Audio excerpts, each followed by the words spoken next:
in the third and fourth quarter of excess cost, 100 related to inflation and about 130 related to excess expediting and premium freight costs, container inflation, those types of things that are all related to the supply chain, and most of which we think is transitory.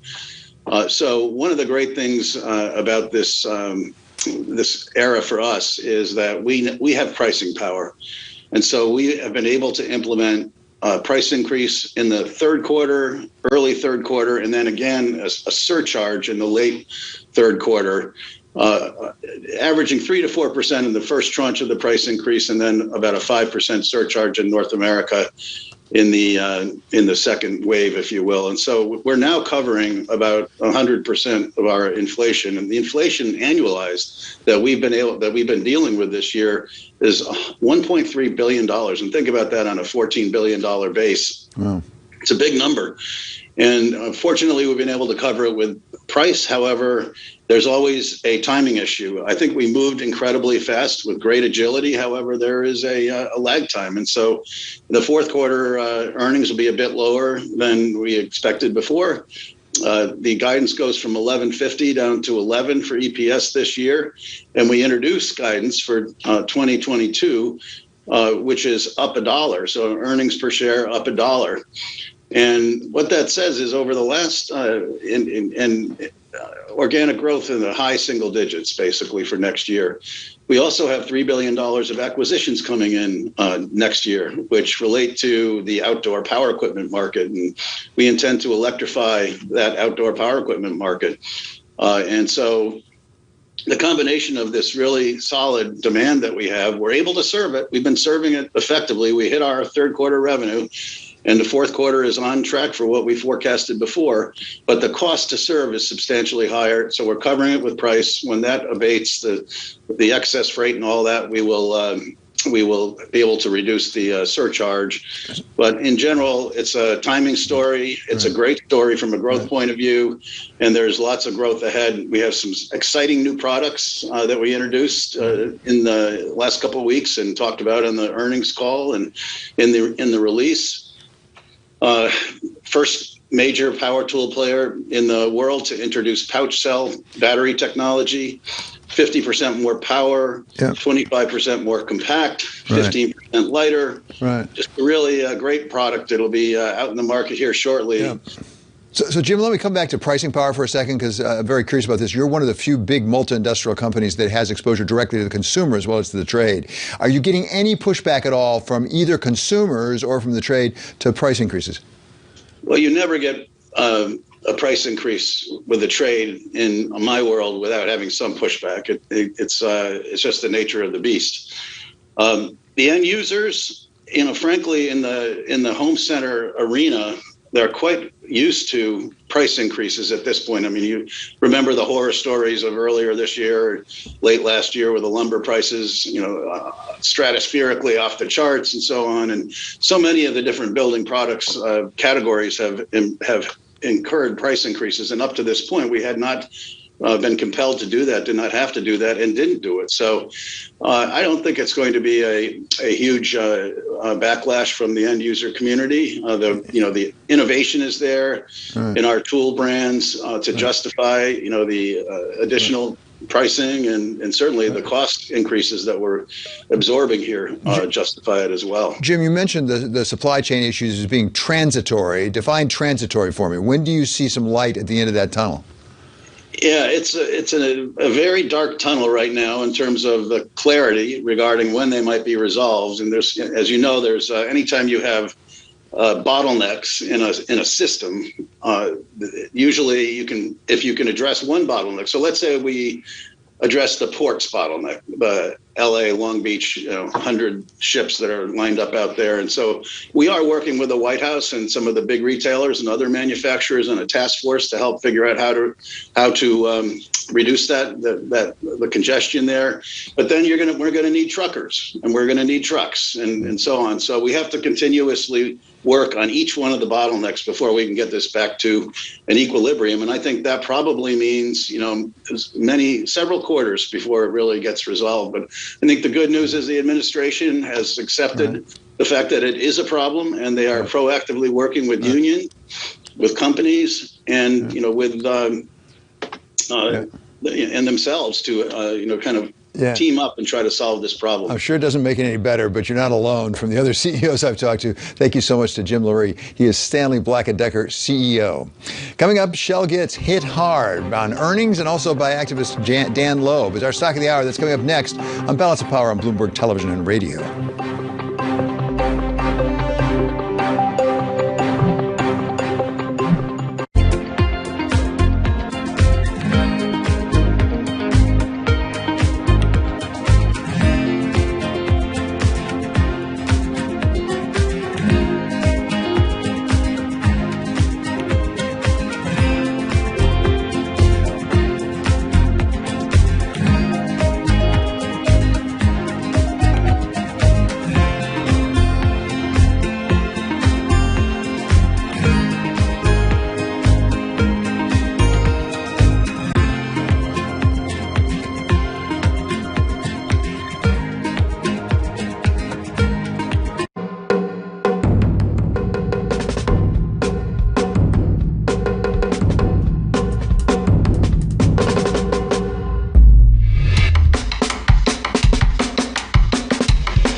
Market that over the past few weeks has made it clear it wants to go higher.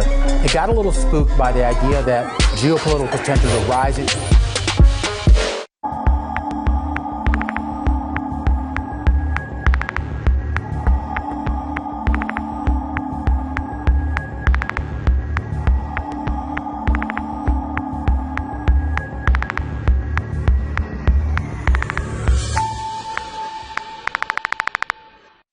Fauci and his team shared data about mixing vaccines. The vaccines can be mixed safely, and that's very good for people who got not Moderna vaccine, but want the Moderna vaccine for a booster because it's of a higher dose.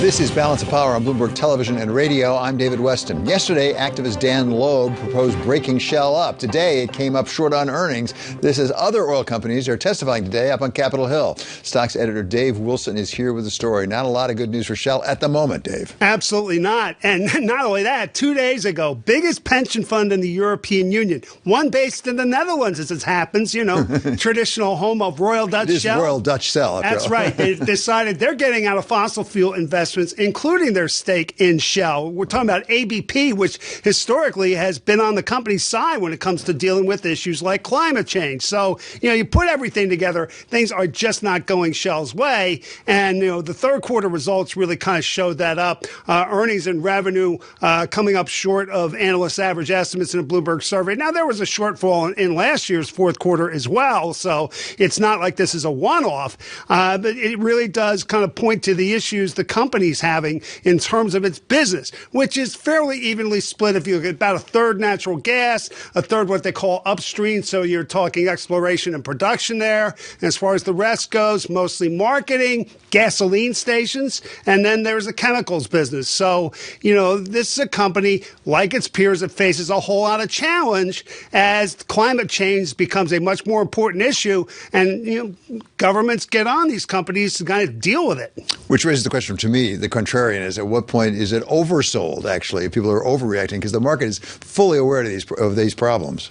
Oh, clearly. I mean, you got to figure that at least that's in part why Daniel Loeb and his Third Point Fund is in the stock when, funds like ABP are moving away. He figures that if you break it up and kind of focus on renewables and other pieces of the clean energy type business, that maybe you'll get a better value, break the company in two, in essence. Good company, bad company. We've seen that play before, I think. We certainly have, and we'll see if it plays out this time. So far, Shell's defending its strategy. Okay, thank you so much to Dave Wilson for the report on Shell. Coming up, economic numbers out today came up short on growth. We go over the Lara Rame of FS Investment. That's next on Balance of Power on Bloomberg Television and on radio.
Hong Kong lost its top spot as Asia's busiest airport in 2020 when passenger traffic slumped 88% from 2019. The lack of a domestic market and strict COVID rules have made for a slow recovery, and walking through the airport, the majority of F&B outlets and shops do remain closed. Here in the departure hall, long stretches still remain boarded up in areas where you would typically see throngs of passengers waiting to board their flights to destinations across the world. Only 2 lounges do remain open to travelers, one operated by the Plaza Premium Group and the other by Cathay Pacific, down from the 12 that are usually open here at the airport. Unfortunately, when COVID had hit, we had closed a lot of our lounges and airport hospitality services. We're cautiously optimistic with the growth. COVID certainly has forced a rethink of strategy to be nimble in the face of policy uncertainty during the pandemic era. From New York City, in London, in Sydney, In San Francisco. 9 a.m. in Beijing and Shanghai. Good morning, everyone. Have a great evening. This is Bloomberg Daybreak with Lee. Balance of Power on Bloomberg Radio. Welcome to Daybreak Australia. This is Bloomberg Technology. And this is Bloomberg Green. To recap the headlines. You do not want to miss this story. Really good news on the jobless claims How front. are you thinking about those dynamics?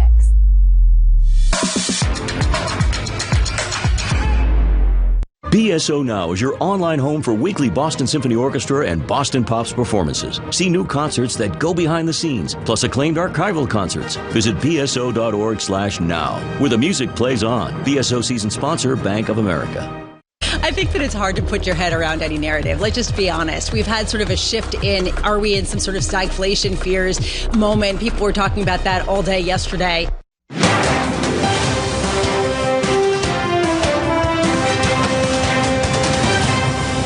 This is Balance of Power on Bloomberg Television and Radio. I'm David Weston. For Bloomberg First Word News, we go now to Mark Crumpton.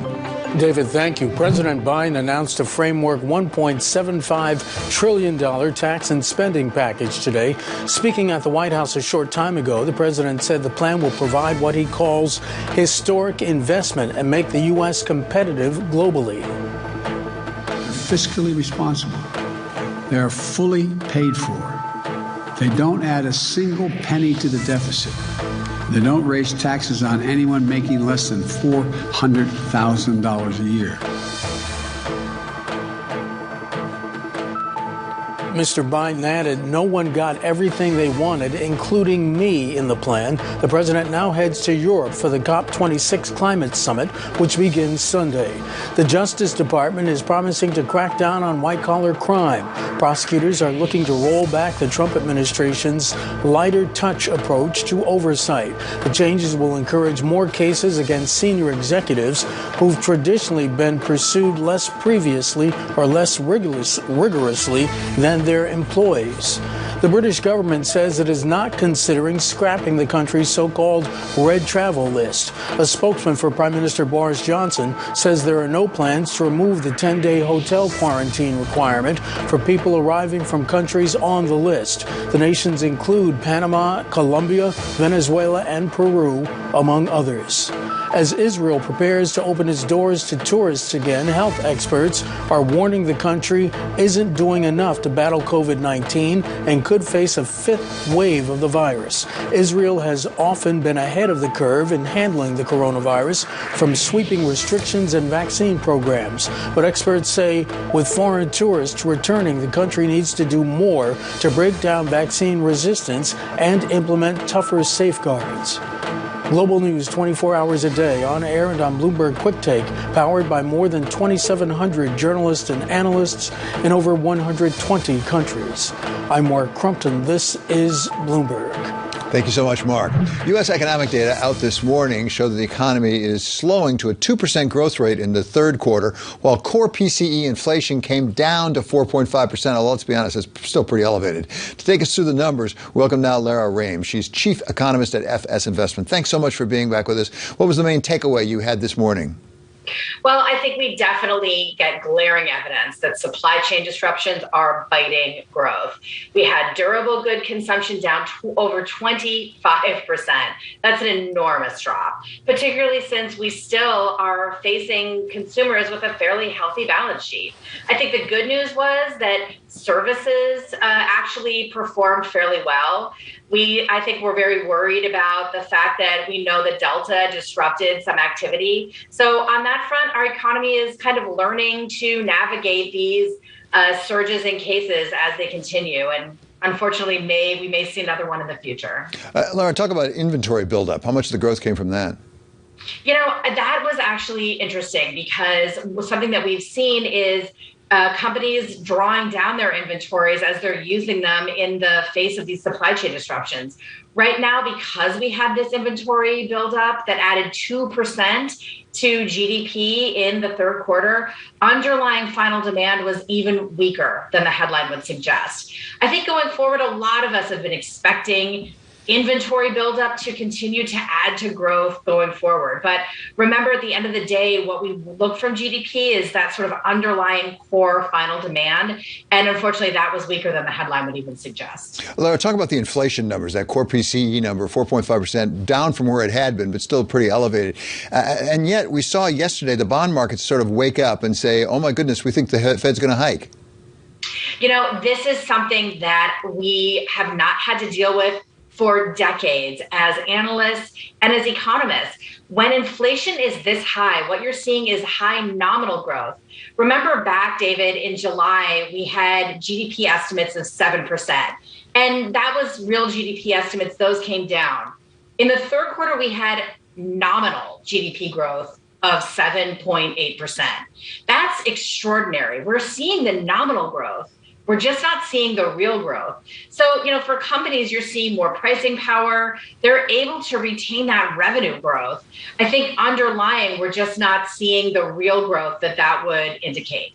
So going forward, this issue of inflation is going to be critical. And it's something the Fed's focused on. Markets have taken this new tightening cycle and they've run with it. I mean, expectations are now for over 2 rate hikes by the end of next year. I think that's a little bit aggressive. I don't think that the Fed is going to have the appetite, particularly if GDP numbers stay where they are, to hike rates that aggressively. So, Laura, explain this part to me. If, in fact, some of the inflation, much of the inflation when price hikes are coming from the problems with the supply chain, raising rates is not going to fix that problem. On the other hand, how long is that problem going to last? Well, you know, this is a place where I'm perhaps more optimistic than many, because while the supply chain disruptions are a very real headwind to growth right now, something that U.S. companies, the U.S. corporate sector, the U.S. economy does well is to address these challenges and navigate them. I think that a year from now, we'll be looking back on this, just like we look back on the lumber crunch, just like we look back on the toilet paper shortage at the very beginning of COVID. Those are clearly simpler examples than what we're dealing with right now. But I think companies are aggressively tackling this, and I think we will navigate through it. But to your point, David, you're exactly right. Raising rates doesn't help resolve these headwinds, and it won't solve inflation caused by supply chain disruptions. It's one reason why I think we can't just look at inflation where it is right now and think the Fed is going to aggressively hike rates to counteract it. Okay, so you're an economist, not a prognosticator, but let me make you into a prognosticator. What do you expect for the fourth quarter in GDP, given what we've seen fairly up and down here so far this year? I think we could easily see growth of 4%. I just, want to remind people that is still a very strong pace of growth relative to where we were before the pandemic. Keep in mind that it's, the supercharged pace of growth that we saw in the first half of the year may be tough to repeat going forward. But if we get growth by around 3% or 4% in the fourth quarter, that is still a healthy pace of growth that is going to support markets. It's going to support credit markets. I think it's actually really kind of a Goldilocks environment for investors and for credit. Lara, one more. As I think about medium and longer term growth, I look at business investment. Those numbers were not very encouraging today. That is, I think, a feature partly also of supply chain disruption, of continued uncertainty. And I think going forward, we see that the labor shortages are probably going to cause companies to need to invest, to need to automate more. I think we need to get through this latest surge in COVID. We need to get into 2022 for companies to feel comfortable to make those bigger long-run decisions. I think companies need to understand if they're going to be able to maintain the pricing power advantage that they've discovered in 2021. Lara, always great to have you with us. Thank you so much for joining us. That's Lara Rame. She's FS Investments Chief Economist. Coming up, what the pandemic has meant for HVAC leader Carrier Global with its chairman and CEO, Dave Gitlin. This is Balance of Power on Bloomberg Television and Radio.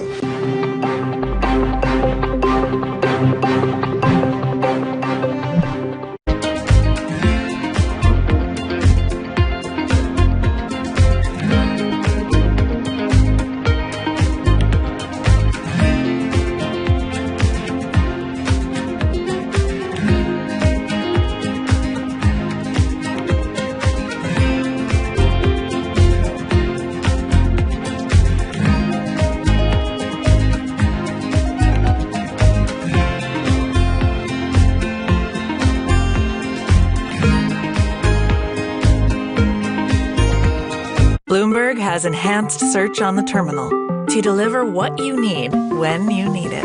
Now, you can simply type phrases in everyday English in the command line. Compare financials. Find people. Analyze markets. You can enter phrases or ask questions. What do you want to know today? Ask a question or visit SearchGo to find answers now.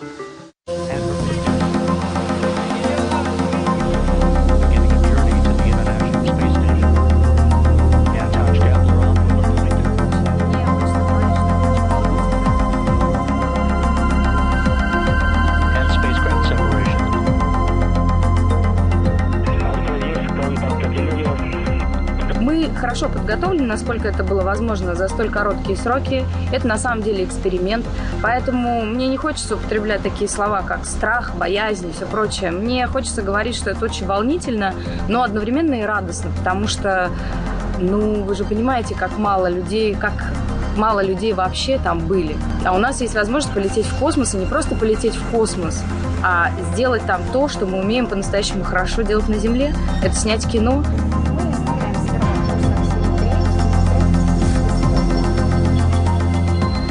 Тоже это не пробовал, в чем дело-то. У нас же экспериментальный во многом этот проект. Поэтому мы сейчас столкнемся с кинематографическими нюансами, которые мы могли предвидеть отчасти, какие-то, наверное, не могли предвидеть. То есть, несмотря даже на то, что, опять же, все делились с нами там космическим опытом и так далее. Но это первый раз. То есть второй будет проще.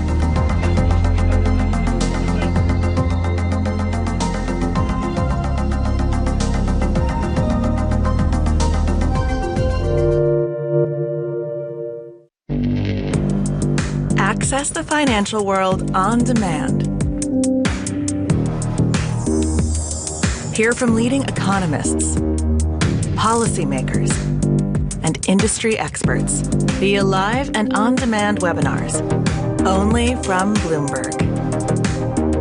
Start exploring to see what's moving the markets. Visit Bloomberg.com/webinars.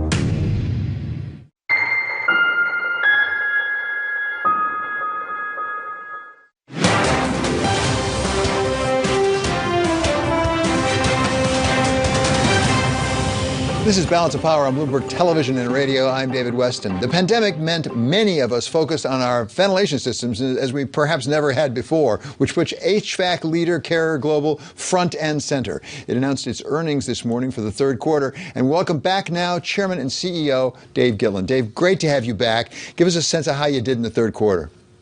Very pleased with third quarter, David, and thanks for having me back. You know, your sales were up 4%, up 7% over the same quarter of 2019.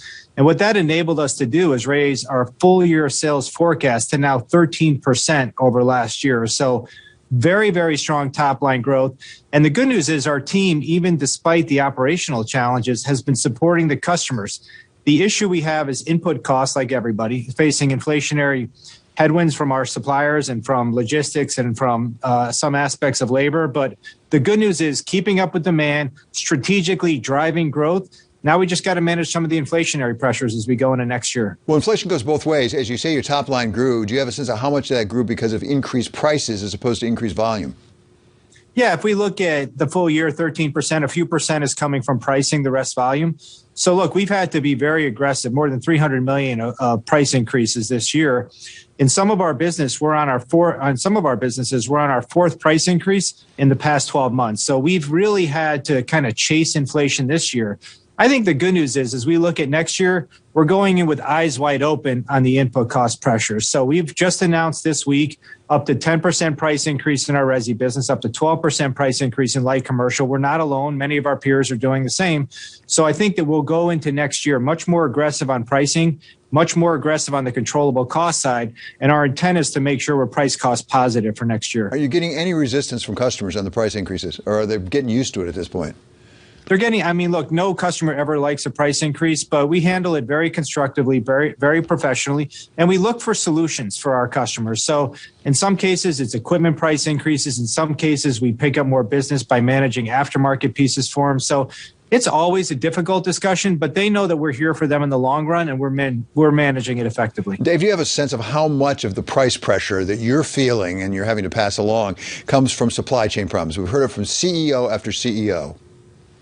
The supply chain is really, is very challenging, David. As you know, we've had this real shock to the system on the supply demand, which is a very unique phenomenon because last year, the capacity was artificially taken down. This year, again, take us, for example, we thought 5% increase in sales. This year, it's going to be 13%.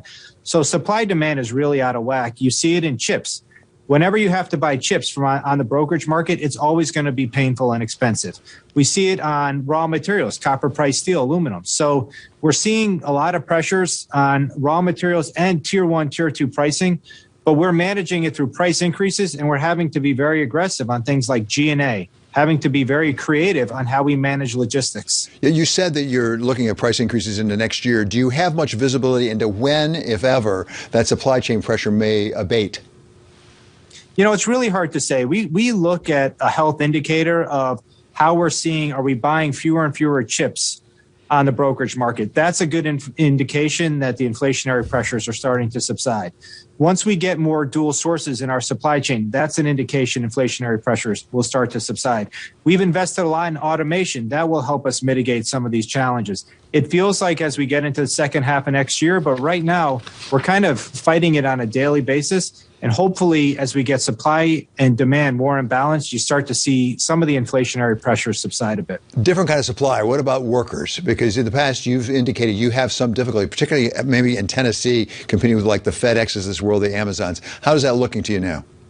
That's exactly right, David. I mean, the good news is this is very much a U.S.-centric phenomenon for us. 80% of our people are outside the United States, and we're generally fine on the labor side outside the U.S. And within the U.S., it's really a couple sites like the one you mentioned, Tennessee, because we are fighting for talent with the likes of Amazon and FedEx. We are managing it generally okay. You know, if I look at the inflationary pressures we're seeing, labor is not a big driver. It is logistics, it's raw materials, it's chips, and it's just overall price increases, you know, things from our supply chain. But I think labor is a challenge. We're offsetting it with automation, and we are being aggressive on hiring and retention. So, Dave, as far as I know, you're not a labor economist, but nevertheless, you might have some insight. Why do you think it's so different in the United States from the rest of the world?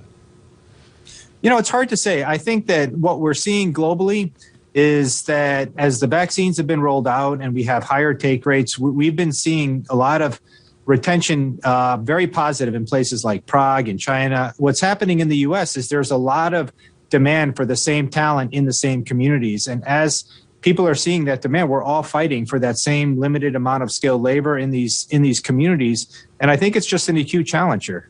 So, Dave, go back 18 months. We were all focused on our heating and ventilation systems because of the pandemic. Has that increased interest in HVAC abated? Is it reduced at all? Oh, it's been great. I mean, you look at our residential, our backlog, despite last year being up 10%, despite this year being up close to 20% on our residential sales, our backlog right now is up 40% sequentially, up 70% over a year ago. So there's a lot of continued demand for residential HVAC. Light commercial up mid-teens, that's things like K through 12. It's restaurants reopening. It's retail, some people getting back into some of the strip malls. So that's very encouraging. Commercial HVAC globally, a lot of demand globally as we're seeing orders up 10%. So a lot of the underlying trends driving things like sustainability and healthy indoor environments play right into our sweet spot. So demand stays very strong in HVAC. Okay, I always ask you, Dave, got to ask you again, when are you going to take a look at some strategic acquisitions? You know, we're looking always, because what we've done is 4 relatively small acquisitions in the past 6 months or so. So now that our balance sheet is really in very, very strong shape, we're playing a lot more offense on M&A. You know, David, we spun to become a standalone company 18 months ago with $10 billion of net debt. We're going to close on a divestiture here in the next couple of months. At that point, we'll have more like $4 billion of net debt in the span of just 20 months or so. So that really enables us to go play offense. We're looking at slightly bigger acquisitions, and we're really going to lean in there. Yeah, well, that's a much stronger balance sheet. Congratulations. It's really great to have you with us always. That's Carrier Global Chairman and CEO Dave Gitlin. Coming up, we're going to hear from Republican candidate for New York City Mayor Curtis Sliwa. This is Balance of Power on Bloomberg Television and on radio.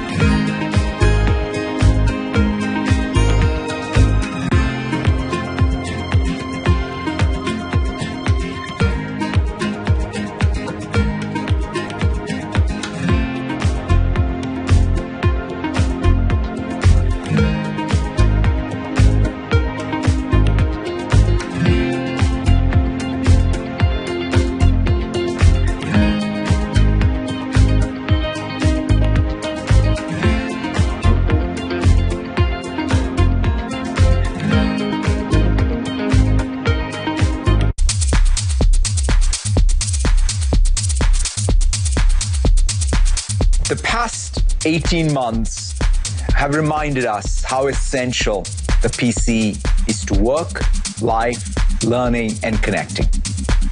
And with Windows 11, we have renewed sense of the role Windows plays in the world.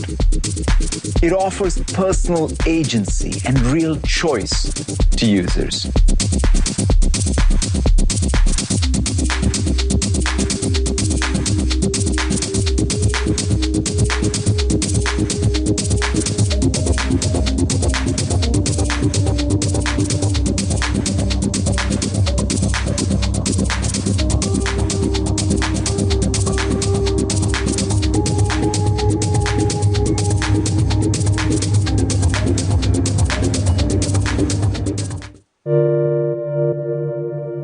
In the fourth quarter were dramatically impacted by the Delta variant. And while bookings bottomed out and we're clearly on the road to recovery now, a lot of the fourth quarter was impacted, and business offices that were going to open in September has been pushed back to January.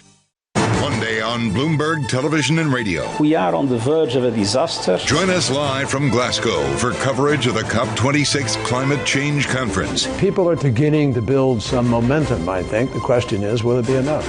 We'll speak with global leaders, keep you up to date on progress and setbacks, and analyze what it all means to you. We're going to need to see some real action. COP26, the UN Climate Change Conference. Special coverage on Bloomberg Television and Radio.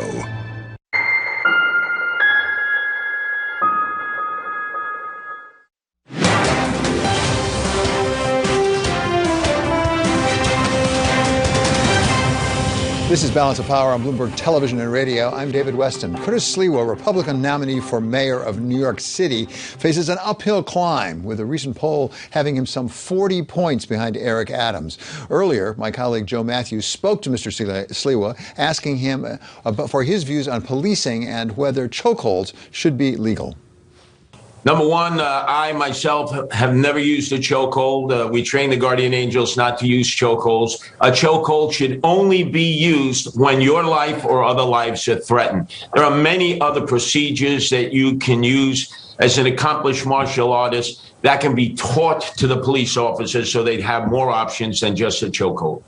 So you would ban that in case it was in the act of self-defense? No, it depends on the situation. You have to look at each and every situation. Now that we have video cams, which is great, both on the dashboard of the police cars responding and on the police officers themselves, as we saw in the case of Eric Garner, we were able to see it because a citizen had videoed it. You could come to your conclusion. Pantaleo should never have put that chokehold on Eric Garner because it was unnecessary. His life was not threatened. Other police officers and citizens were not threatened. So there are other remedies to that in terms of holding a suspect without having to use a chokehold. On a related point, what would then also be your policy on qualified immunity for police officers, Curtis? Well, isn't it ironic that Andrew Cuomo, the former governor, is protected by qualified immunity? And we're going to have to pay all the legal expenses. Plus, if it goes to civil court, all the payouts in terms of his indiscretions. But police officers are being stripped of qualified immunity right across New York State. And the person who led that was Andrew Cuomo. And my opponent, Eric Adams, has wanted to strip qualified immunity from police officers. I say when elected officials do as I say and do as I do and strip qualified immunity from themselves, then I think we can look at stripping qualified immunity from the police. But why only the police? Why not judges, district attorneys who sometimes have unfairly incarcerated men and women for many, many years? They're protected by qualified immunity. They're also not authorized to use lethal force, though. Oh, and putting you in jail for 25 years and 30 years for a crime you didn't commit? You don't think that's worse than having a forceful maneuver used on you, a chokehold? At least you're alive and out of jail. So you think 25 to 30 years unfairly given to a suspect by a judge, a DA, and prosecutors, that merits being protected by qualified immunity? It's not what I think. I want to know what your policy would be.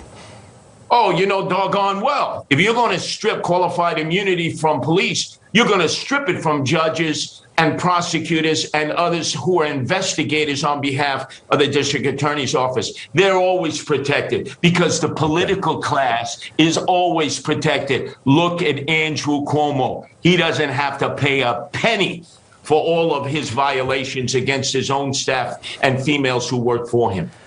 Curtis, you've said a lot about vaccine mandates recently. If you become the next mayor, will you drop the requirement for police and firefighters to be vaccinated for COVID? Look, we had the perfect common sense approach. If you couldn't be vaccinated, wouldn't be vaccinated, thought that antibodies meant you didn't have to be vaccinated, test them once a week. They were doing that. But the mayor, on his way out, like Michael Corleone, is trying to settle all scores.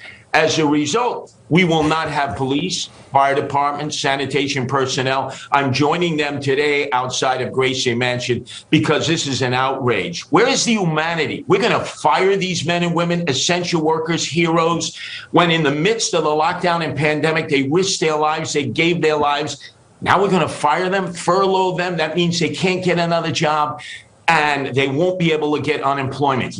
How does that make sense? So when I'm elected mayor, how about for schools once the vaccine is approved for young children? Right. We roll back the mandates and we get the workers back and we give them back pay. For children, I have 3 children in the public school system. I want them vaccinated, but we're not going to kick kids out of school because for various reasons, parents don't want them vaccinated. You sit down, you get the parents involved. You try to convince them that the children should be vaccinated. We just got them back into the public school rooms after a year and a half of them playing Fortnite and Roblox. And now we want to kick kids out of school. I say no to that. That was New York City Republican mayoral candidate Curtis Sliwa speaking to Bloomberg's Joe Matthew. Tomorrow, he'll be speaking to Democratic candidate Eric Adams. Coming up, Balance of Power continues on Bloomberg Radio. In our second hour, we're going to hear from former HP CEO Carly Fiorina for her views on this framework just announced by President Biden a short time ago. This is Balance of Power on Bloomberg Television and on Bloomberg Radio.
Energy crisis, there's a lack of drivers. Is there anything that you need to ask authorities to do better or that your clients want the UK to do better? I think we're at a moment in time where we're coming out of the pandemic and there are a handful of things going on. I think all over the world there are labor issues that are really a reflection of this transition out of the pandemic.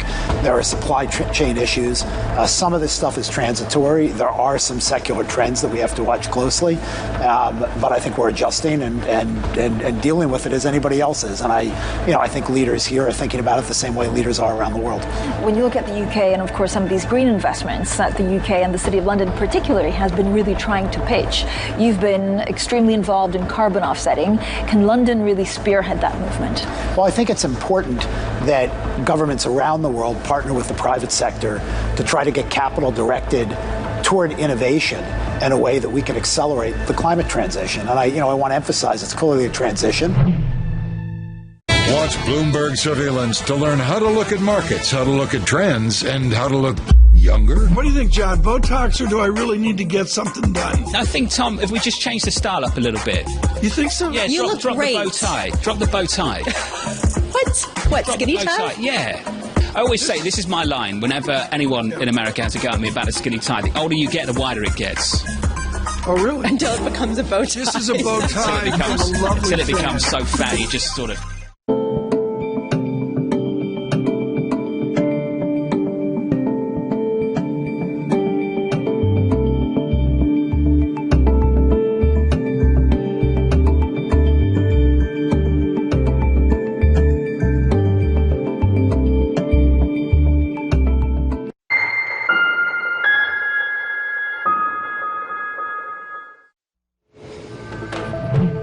I'm Mark Crumpton with Bloomberg's First Word News. The United States is taking steps to make sure as many children as possible get vaccinated against COVID-19. Pfizer and BioNTech say the government has purchased an additional 50 million doses of their vaccine.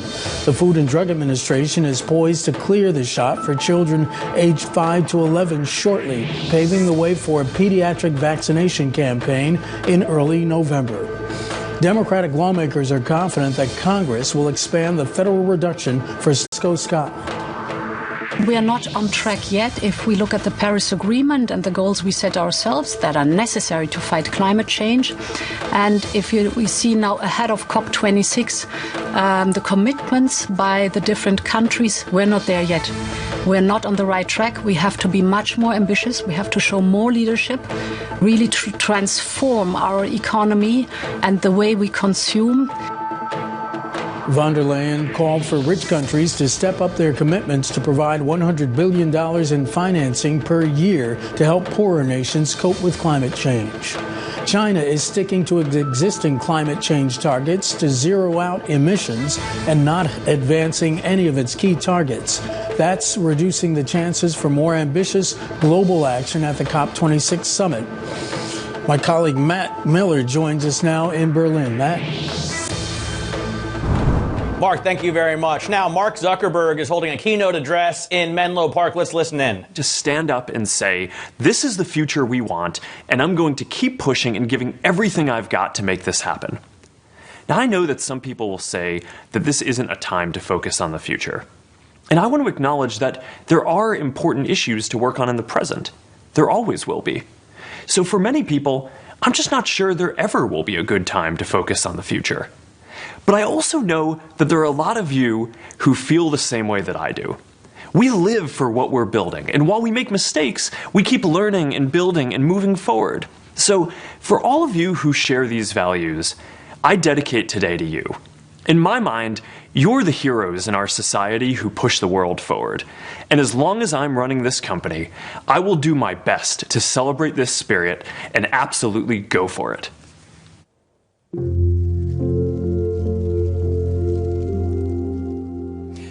All right, that was Mark Zuckerberg, obviously, at Facebook, and we're going to be continuing to cover all that Facebook brings us this hour. I guess Ed Ludlow is going to join us now from the ground there outside of Facebook headquarters in Menlo Park. What did we just hear from Mark Zuckerberg, Ed? I was expecting a little more, I think. Yeah, I think you'll tend to drip feed across these kind of events, across the course of the hour to get news. It was fighting talk, right?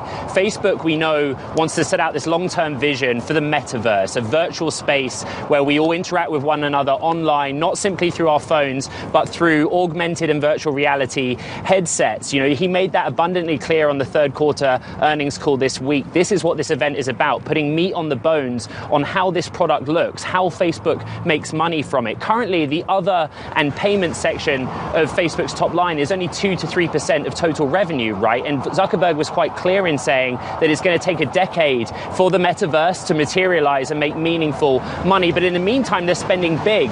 Operating income will be down to the tune of 10 billion in full year fiscal 21. That's the commitment from Facebook, as well as raising capex to between somewhere 29 and 34 billion in fiscal 22. It's putting the money where the mouth is. But that's what we want to hear about. What is the combination of hardware through their 2014 acquisition of Oculus that's taken a long time to bear fruit? And we're inside the metaverse, let alone what is the metaverse? How do they make money through it?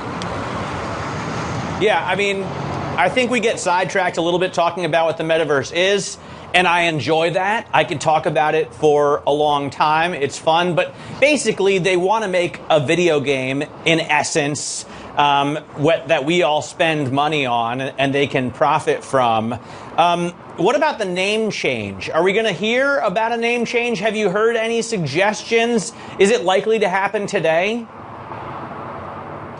As you know, Matt, The Verge reported on October 19th that Facebook is considering a name change and restructuring similar to what Alphabet did between 2015 and 2017, right? Create a holding company and have each individual business arm as its own separate entity underneath. Facebook's response to that was that they don't comment on rumor and speculation. You can see over my shoulder behind me the world-famous Facebook like sign, one hack away here in Menlo Park, California. It is covered up with a temporary canvas that also has the thumbs up. There have been multiple staff inspecting it all day long, tugging at it, checking whatever's underneath there is still there. There are security guards guarding it. So the truth is,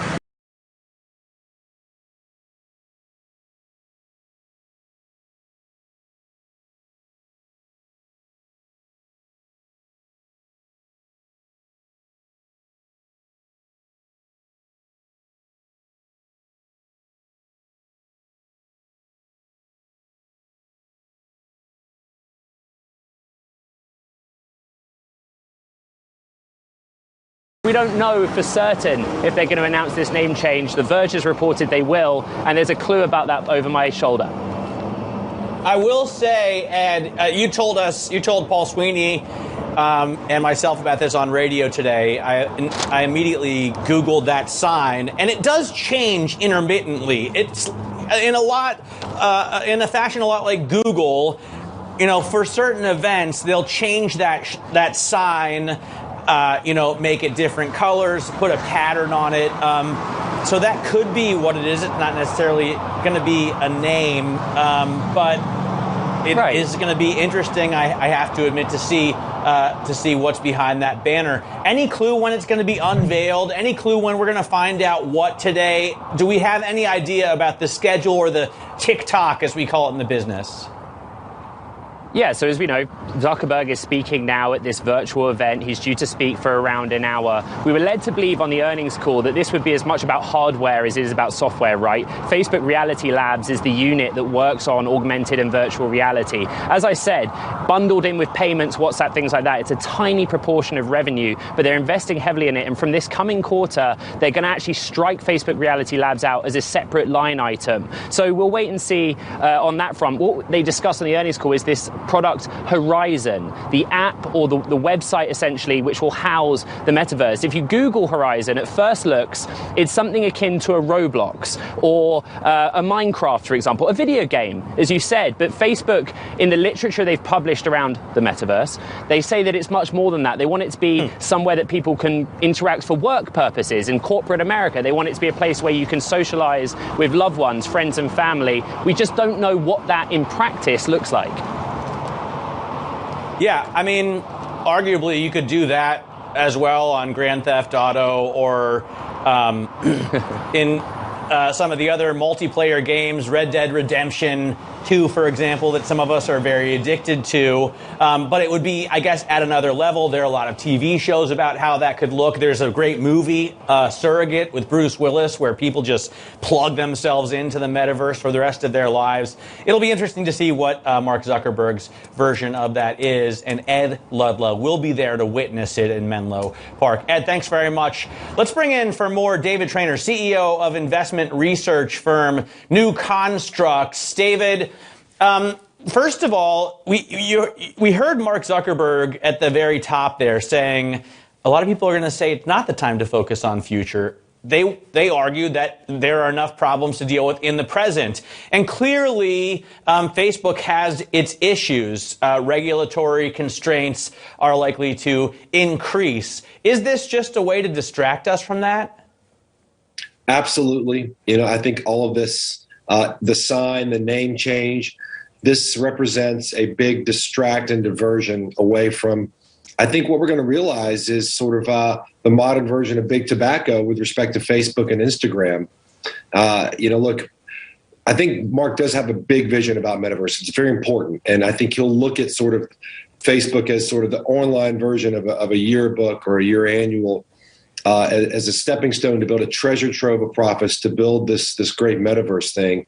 But yes, it is absolutely a diversion. Everything is set up to really get people to be distracted away from and divert attention away from the very ugly way, I think, that Facebook has made billions and billions of dollars. What is the big problem, David, with the way Facebook has made so much money? And will they face any consequences, or do they, support enough congressional campaigns so that they don't really have to worry about it? I mean, that's a great question, right? I mean, I think a couple of years ago we started reading how, Facebook had to change their attitude. They realized they had to pay to play in Washington. That K Street was like Wall Street. If you weren't spending big bucks, you weren't going to get your way. You might even get, on the wrong side of the line there. And so we'll see, if money can buy you, absolution from what they've done. But yeah, I think, look, it's been an amazing business model. I like to joke with friends, Facebook has a zero cost of goods sold. Everyone gives them all their content for free, right? And the problem is that they exploited that. Not that some other firm wouldn't have done the same thing. I believe that the online yearbook was inevitable. There was going to be some firm that would do that. And the online version of a yearbook has all these things that we love about Facebook, which is being able to constantly edit and update and take advantage of all kinds of other sort of online capabilities that you can do in a digital yearbook versus a book or offline yearbook. But the way Facebook exploited that data, the way they sold it off to people who would use it against you to get you to try to vote a certain way, the way they monetize, what is really, at the end of the day, your own personal property, your personal preferences, I think that that's going to probably have to come to an end. But the question as to whether or not the regulators or legislators are going to do something about it, I don't have an answer to that one, because that's hard to tell. Well, at this point, I have to wonder if Mark Zuckerberg can even do anything about it. If you consider, the polarization of society to the extent that we're now seeing it as something that's caused, at least in big part, by social media, and Facebook has to have the biggest part in that, right? Is it too big to control at this point? Can they do anything? We saw that they had an experiment with a test account in India that instantly ran into these horrible images and got these extreme political messages. And is that inevitable at this point if you sign up on a platform like Facebook? Look, it's baked into the DNA. And the DNA of the business was to profit from their users' preference and predilections, right? And so the idea is that the algorithms are all designed to take you into things that are going to grab more of your attention, because what advertisers pay for is attention, right? And they pay more for it when they know it's going to be directed specifically to them, because they know your preferences are for what they're trying to sell you at that point in time. It's all about having a firmer and more accurate grip on how to get people's attention. That's in the DNA of the business. And in some ways, you can't blame them, because, look, that's what advertising and marketing has always been about. They just had the sort of the juggernaut, the greatest of all time for this point in time in the evolution of our society, right? Platform for capturing and measuring people's attention and where it's directed. But yeah, I think it's baked into the DNA, and I just don't know if it ever makes sense for a private enterprise, any private enterprise, to own all of that. I feel like it should be owned by the individuals, and that's sort of an existential question that I think we as a society are going to be wrestling with over the next several months and years. All right, David, thanks very much. David Traynor there of New Constructs. We'll have more on Facebook, and looking at video here, I'm not sure if that's real or if this is an avatar. He looks a lot like one of my Tiger Woods characters. We'll tell you after the break. This is Bloomberg.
Let's get back to the Facebook event where we're getting some breaking news. Facebook, as we've been seeing, actually, that was an avatar showing off its new AR and VR features at this Connect conference. That is not the actual background of Mark Zuckerberg's house. I'm not even sure that's actually Mark Zuckerberg. That could be the metaverse already. That's really Kyoto, Japan, though. Facebook is going to release a VR virtual reality headset that users can use to create virtual home environments. So you can, I guess, put it on at your house and change the decor instantly. It's going to unveil Horizon home virtual reality tool for Quest. Horizon we know about from talking to Ed Ludlow just now. Quest, I'm not 100% certain of. Facebook is testing new work accounts as part of Oculus for Business. So Ed was talking to us about that as well, saying that in the metaverse, it won't be all about play. You can actually work as well as buy stuff, which I think is probably the big point.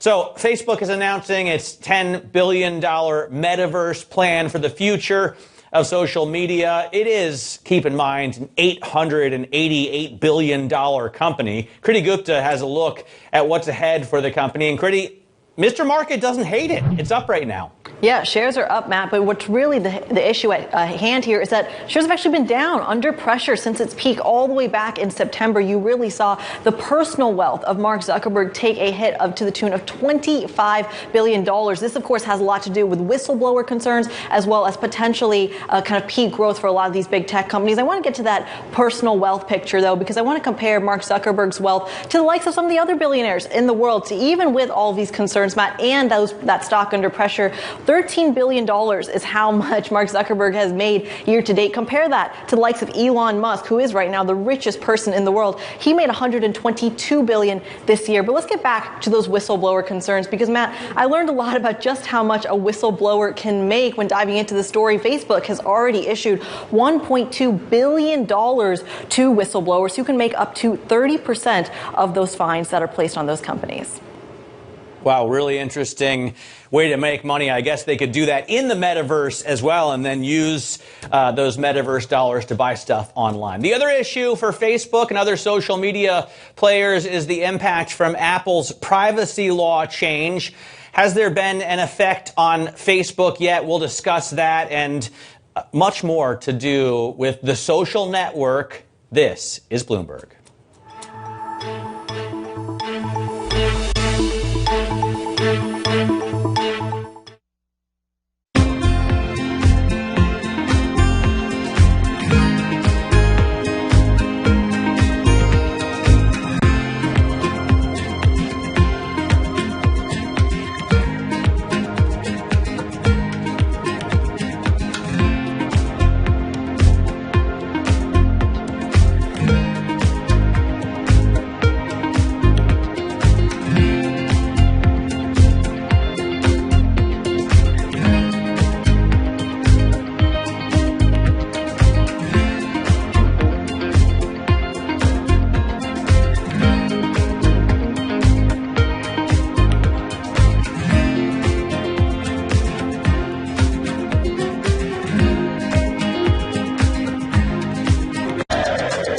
From New York City. We're in London, in Sydney, in San Francisco.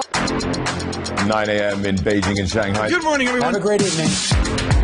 This is Bloomberg Daybreak with Lee. Balance of Power on Bloomberg Radio. Welcome to Daybreak Australia. This is Bloomberg Technology. And this is Bloomberg Green. To recap the headlines. You do not want to miss this story. Really good news on the jobless claims How front. are you thinking about those dynamics?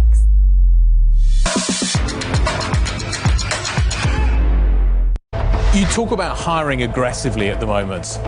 Can you walk me through how challenging that is at the moment? How difficult is it to find the right people? Well, things have changed. Again, the world has changed under the pandemic, and you all know worldwide, what the challenges with getting people back into the workforce.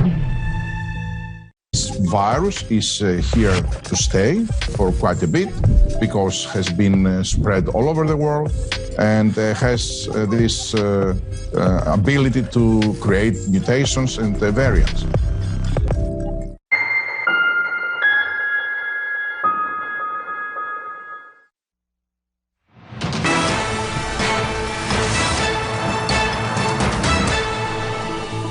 This is Bloomberg Markets. I'm Matt Miller. The National Association of Realtors says U.S. pending home sales, and these are real homes, not virtual homes, fell 2.3% in September from a month earlier. That's the largest drop since April, and compared with a year earlier, signings were down 7.2% on an unadjusted basis. Our next guest is an expert on the real estate market. Invitation Homes offers about 80,000 houses for lease in neighborhoods across the U.S. Its latest earnings topped third quarter estimates, and it's right about to raise rent. Joining us now is Dallas Tanner, the CEO of Invitation Homes. Dallas, thanks for coming on the program.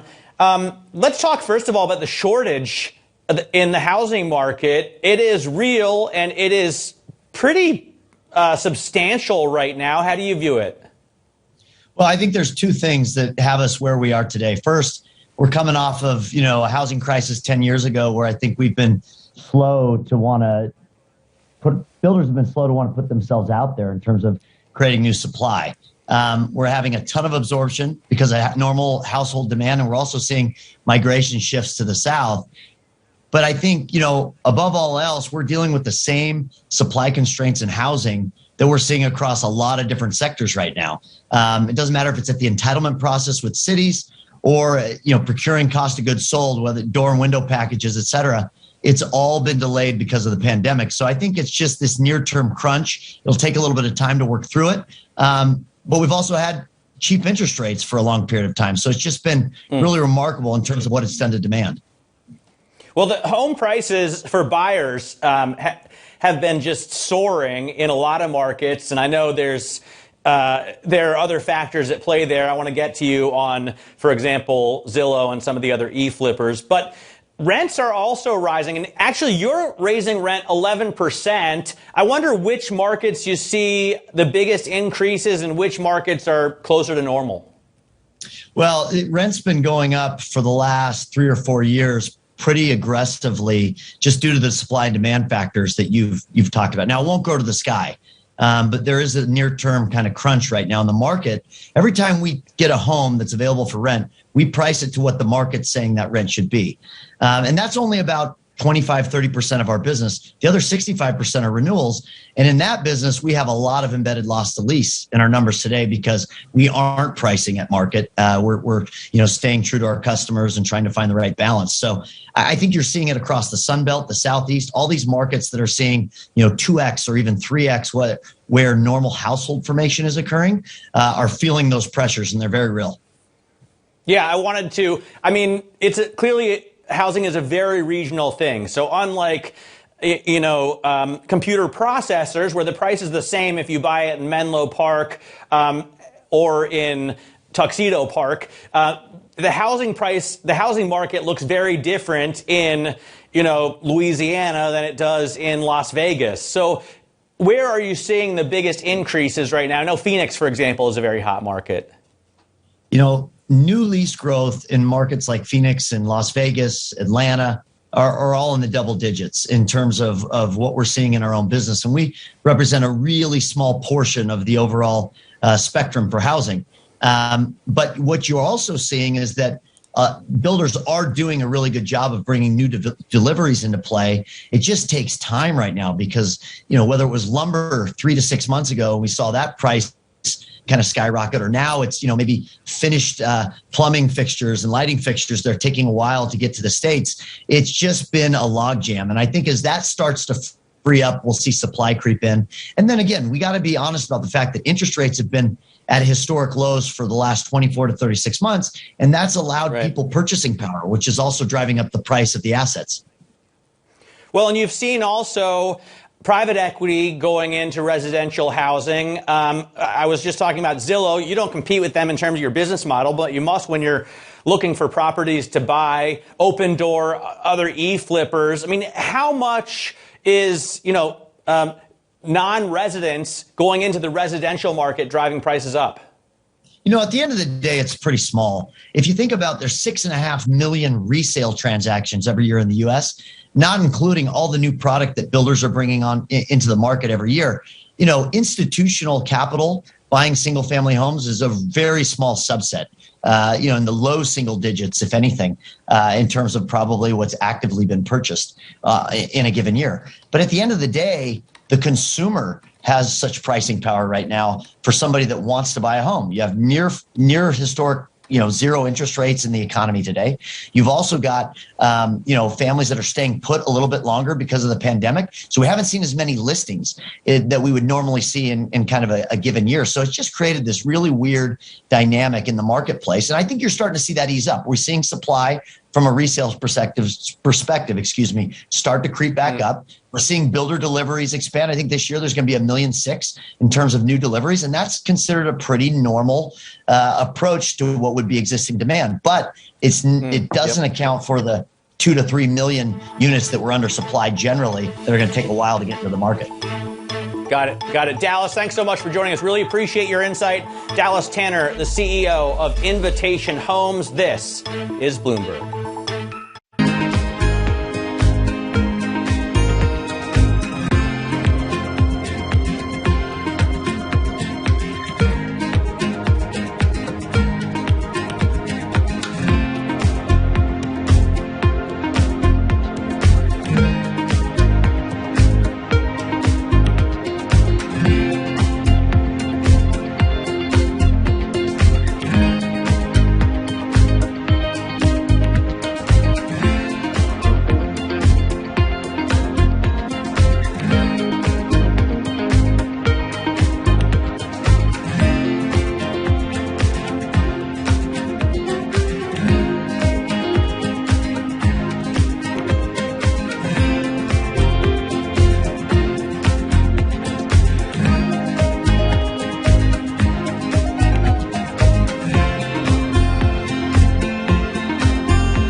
The 700th anniversary of Dante Alighieri's death has triggered the work of many institutions and offered a very rich schedule of events. Today in Santa Croce, we present one of these projects that suffered a difficult start because COVID-19 has stopped the project that was shared by the Opera di Santi Croce by the Franciscan community from Florence Municipality and the Fund for Religious Building of the Internal Minister. Today, Felice Limosani's project is finally enjoyable. In the Pazzi Chapel, the marvelous architecture by Filippo Brunelleschi, the most important images from the Divine Comedy created by the French illustrator Gustave Doré. Through these images we can live the violent emotions of hell, the weight of purgatory and the sublime joy of paradise. The digital humanities are a cultural occasion to exploit. Summing up, it's about merging humanistic disciplines with new technologies. I find this to be an innovating and modern tool to update culture. Cultural heritage becomes something to hand over to the new generations and not to be put aside, so it's about using technology, pixels, and binary code with a human and humanizing content.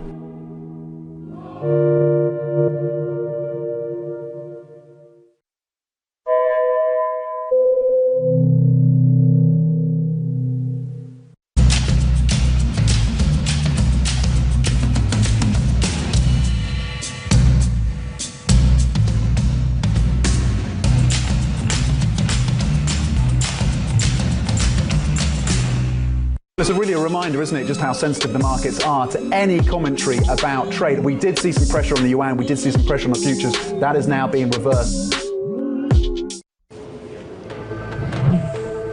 I'm Mark Crumpton with Bloomberg's First Word News. President Biden announced a framework $1.75 billion tax and spending package today. Speaking at the White House, the president said the plan will provide what he calls historic investment and make the U.S. competitive globally.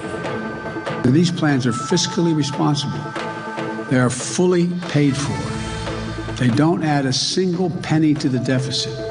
They don't raise taxes on anyone making less than $400,000 a year.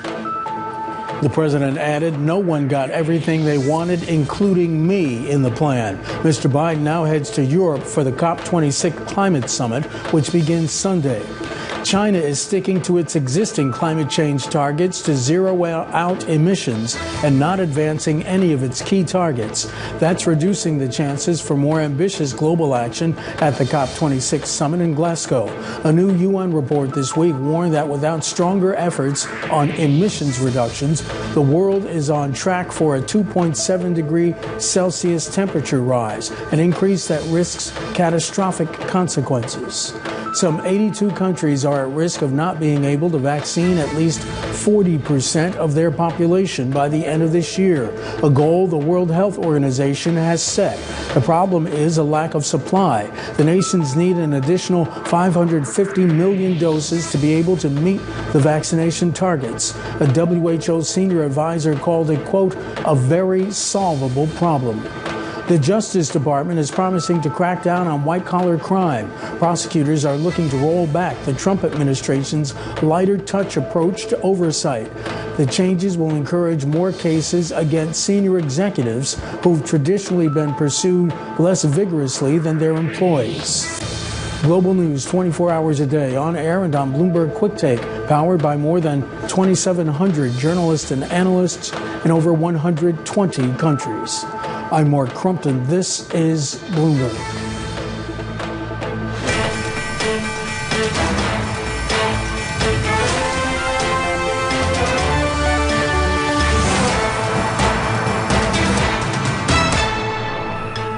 Hi, I'm Amanda Lang. Welcome to Bloomberg Markets. And I'm Matt Miller. We welcome both our Bloomberg and our BNN Bloomberg audiences each day at this hour. Here, the top stories are falling for you from around the world. Facebook's Connect 2021 conference is underway. We have the latest live from the company's headquarters in Menlo Park, California. Plus, as supply chain constraints continue to plague retailers, we'll have an exclusive interview with the CEO of Tempur Sealy, Scott Thompson. More on how that company is responding to the crunch. And shares of Overstock higher today after the company reported a third quarter revenue beat. We'll discuss the results and the company's decision to accept crypto in payment with the CEO, Jonathan Johnson. Amanda?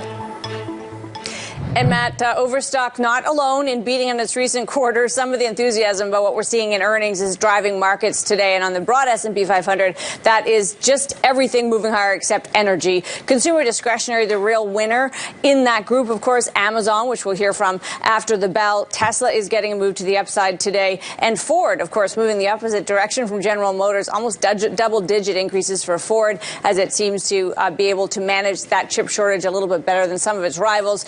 You could see the 10-year there still around 1.57, so it's kind of hanging in here at about the same place. Big question still about inflation and the long-term growth expectations, but so far what we're seeing seems to be that the earnings outlook is solid, and where it's not, we have seen investors heading for the exits briefly on some stocks. So definitely story-driven here. And for what it's worth, one story we'll be following is Citigroup. It is saying that it will require all of its U.S. employees to be vaccinated against COVID as a condition of employment. Now, the firm is citing new orders from the president. It says that it's asking staffers to submit proof of vaccination by December 8th. Those who comply get a $200 thank you bonus. Citigroup set January 14th as the final cutoff for workers to upload vaccine cards, Matt, to give unvaccinated staff more time to get shots. If I have a comment on this, it's so far in the future. We have these kind of mandates in Canada already. The deadlines are upon many workers, and we're seeing already, for instance, the big transit system in Toronto planning to shut down some routes because some of its workers are not complying and they don't have enough people driving the buses. So you're already seeing the effects of what happens when people don't comply. Yeah, well, and, hospitals get overcrowded and people who don't deserve to get sick and stay sick and don't get healed. I mean, I don't know what to say about it. I'm glad they're mandating it, I guess. But what does my opinion matter? They could do it sooner, presumably. They could do it now. I mean, you should get vaccinated, right? Why wouldn't you? Yeah. Agreed. Well, let's get to the supply chain story. I mean, who cares what I think about that? It's happening, though, and it's good to know. Supply chain constraints continue to hit companies globally, and mattress manufacturer Tempur Sealy is no exception, as it says it's not able to meet demand in the third quarter. Joining us now is Scott Thompson, Chairman, President, and CEO of Tempur Sealy International. And, wow, Scott, it's great to have you on. It really does look like the supply chain crisis is hitting across industries now. What are the raw materials you're running short of? What are the problems you have? Is it a shipment problem? Are you having labor shortages? What's going on? Well, first of all, thank you for having me. We just reported our quarterly earnings, and we had a great quarter with 20% increase in sales. But the point you make is we're still not supplying all of our customers that want our product, our Tempur-Pedic product, Sealy product, and Stearns & Foster.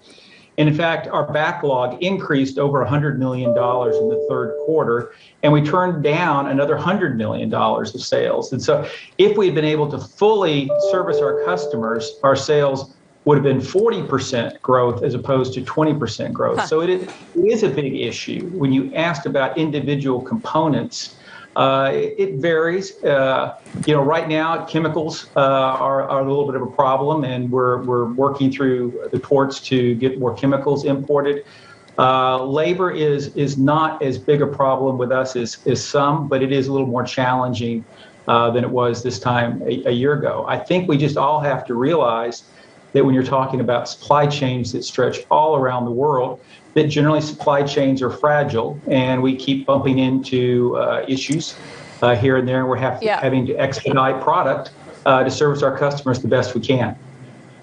Well, the number I'd like you to drill into a little bit is the gross margin decline, down, of course, year over year, quite a bit below expectations. How much of that are you turning to higher priced input costs in some places because you can't get the ones you need, or what is playing into that the higher costs that you're seeing despite the 20% sales increase? Yeah, a couple of things. One thing is when you don't have a steady supply chain in the factories, it becomes very inefficient with your personnel. And so we've had some disruption in the factories because the supply chain hasn't worked perfectly. So we'll call that a little bit of disruption. We call it kind of the plants running a little bit sloppy until the supply chains work themselves out. Good news is that will flip around and become margin expansion whenever the supply chain cleans up. The other thing that's affecting us is the backlog we have is primarily in our Tempur-Pedic product, and our Tempur-Pedic product is the high-end product. And so we've got a merchandising mix going on between the brands, between a Sealy product and a Tempur product. That's certainly pushing down the margin. As far as actual cost increase of components, we're fortunate in the bedding business. We're able to pass on 100% of our commodity cost to the retailers and ultimately to customers. And so we have successfully passed on the cost of the commodity increase, but the other two items are the major items for us. I want to ask about the product, Scott. I've always thought, treating yourself to a good mattress is probably one of the smartest luxuries that you can spend money on. We should all be spending at least 7 or 8 hours, about a third of our lives sleeping, right? What do we know about the science of sleeping in terms of which mattresses give us the best night's rest? Oh, yeah, without question. Health and wellness has always been an area that Tempur-Pedic and Sealy concentrated on. With the recent pandemic, we've seen that segment of our customers expand as people care more about their health and wellness, and certainly sleep ties immediately to that. There's a lot of technology that you can now get into beds that will monitor your health and wellness and report back to you how you're doing from a sleep standpoint. We have a new smart base that monitors your sleep at night, takes your attributes of your sleep, sends it up to the cloud, processes it, and then emails you advice on how you can sleep better and more completely from a health standpoint. So without question, it's a big trend that was already in the industry before the pandemic, but the pandemic has certainly accelerated people's concern about health and wellness, and that turns to bedding. And I do want to ask you for your thoughts about when you say you could have seen a sales increase of 40%, you saw 20. How much of that do you see as deferred demand, and how much of it immediately leaks to a competitor? To Matt's point, if I'm in the market for a new mattress, do I wait for the Tempur-Sealy product I want, or do I go to a rival today? Yeah, the good news is half of that, 100 million of it, is firm back orders. And so there are individual customers that are assigned to that bed. So that's just solid business that we'll clean up most of that in the fourth quarter. In fact, we're expecting to have a record fourth quarter as we clean up some of that backlog. On the other 100 million of orders that we had to defer, it varies. The good news is most of the industry has also been in constraint, so it'd be difficult for that business to move somewhere else. The supply chain is hitting everybody in the industry, not just us. Scott, great having you on. Really interesting stuff. Scott Thompson there of Tempur-Sealy International talking to us about the supply chain crisis as well as the mattress technology that his company is working on. Coming up, shares of Overstock pop on the company's third quarter earnings release. We'll discuss the results with the CEO, Jonathan Johnson, next. This is Bloomberg.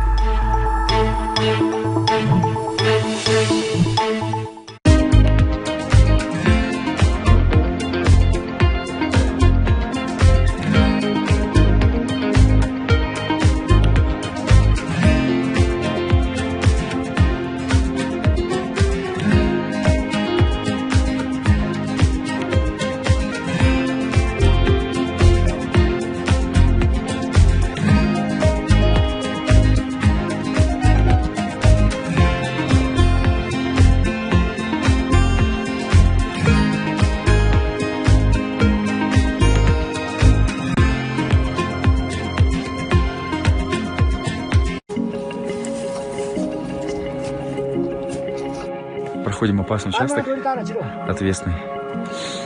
Вот там поднимаете нажимари, шерпа страхует.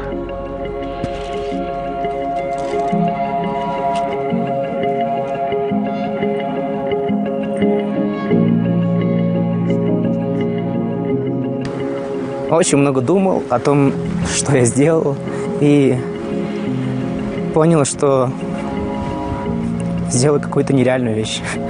Не знаю. Я до конца внутри себя даже не могу поверить, что я через это прошел.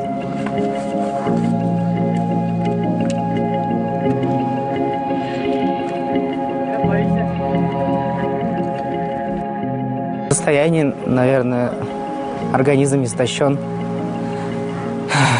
потому что очень много физической работы.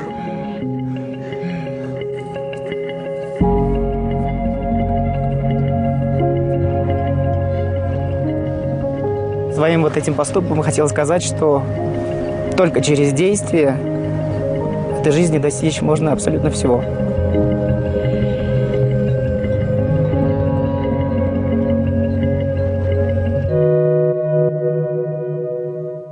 Bloomberg has enhanced search on the terminal to deliver what you need when you need it. Now, you can simply type phrases in everyday English in the command line. Compare financials, find people, analyze markets. You can enter phrases or ask questions. What do you want to know today? Ask a question or visit SearchGo to find answers now. Every Friday with 30 minutes dedicated to fixed income, I'm Jonathan Ferro. This is Bloomberg Real Yield. Supply chain team, they became unsung heroes of our pandemic timeframe, where they just came forward with all kinds of creative workarounds, risk management, diversifying our supply chain.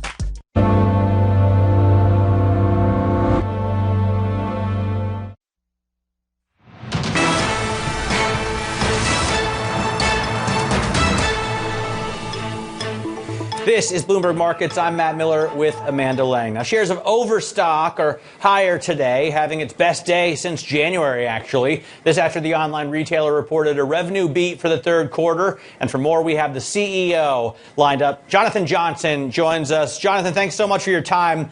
What drove this beat, and what's driving your business right now as we recover from the pandemic? Well, we're a home furnishings company. People are still spending a lot of time at home. They're still working from home, even if not all the time.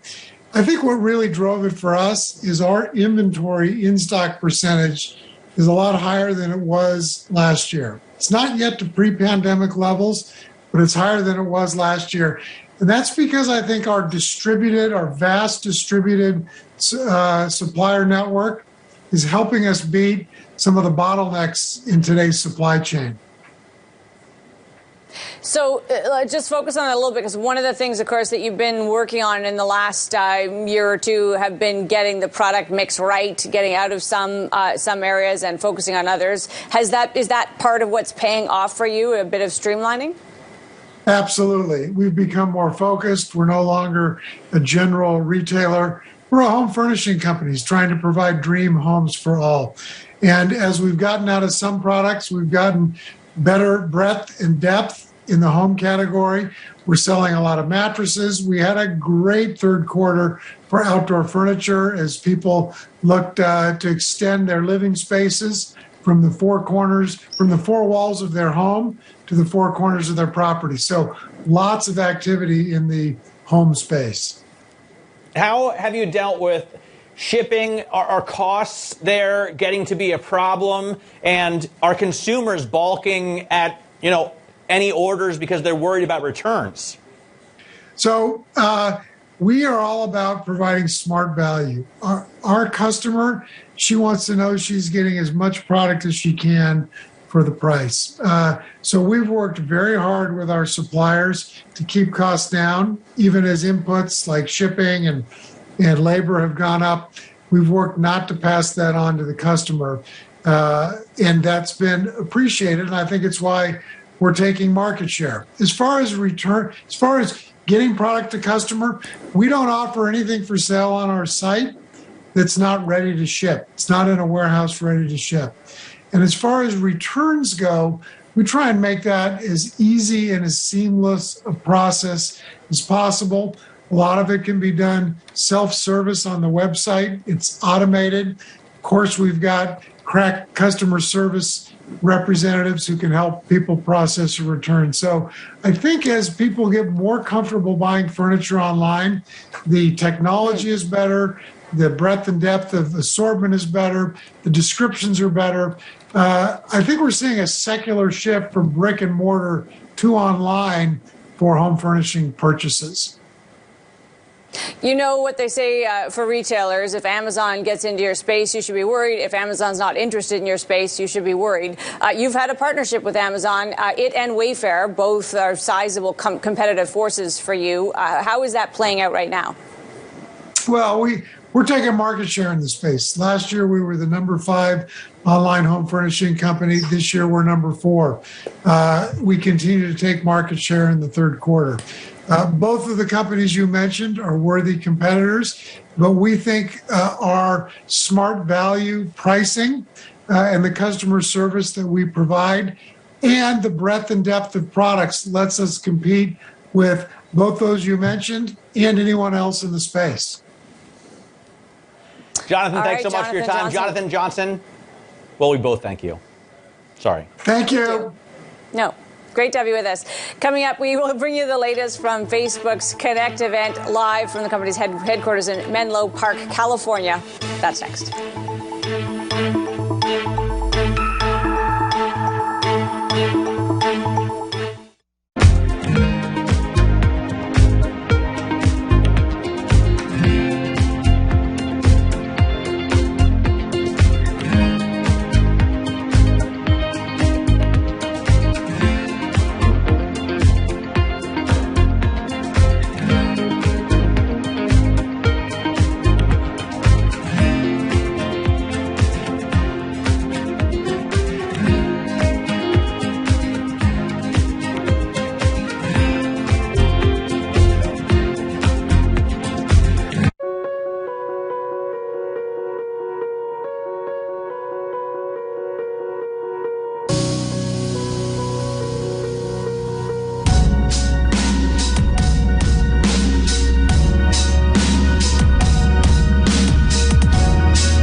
growth story in cannabis remains very strong, even after the sort of loosening of the pandemic. There was a worry that there might be wallet spend competition, but so far the cannabis sector seems to be holding up very strong. This is a market that over the past few weeks has made it clear it wants to go higher. It got a little spooked by the idea that geopolitical tensions are rising.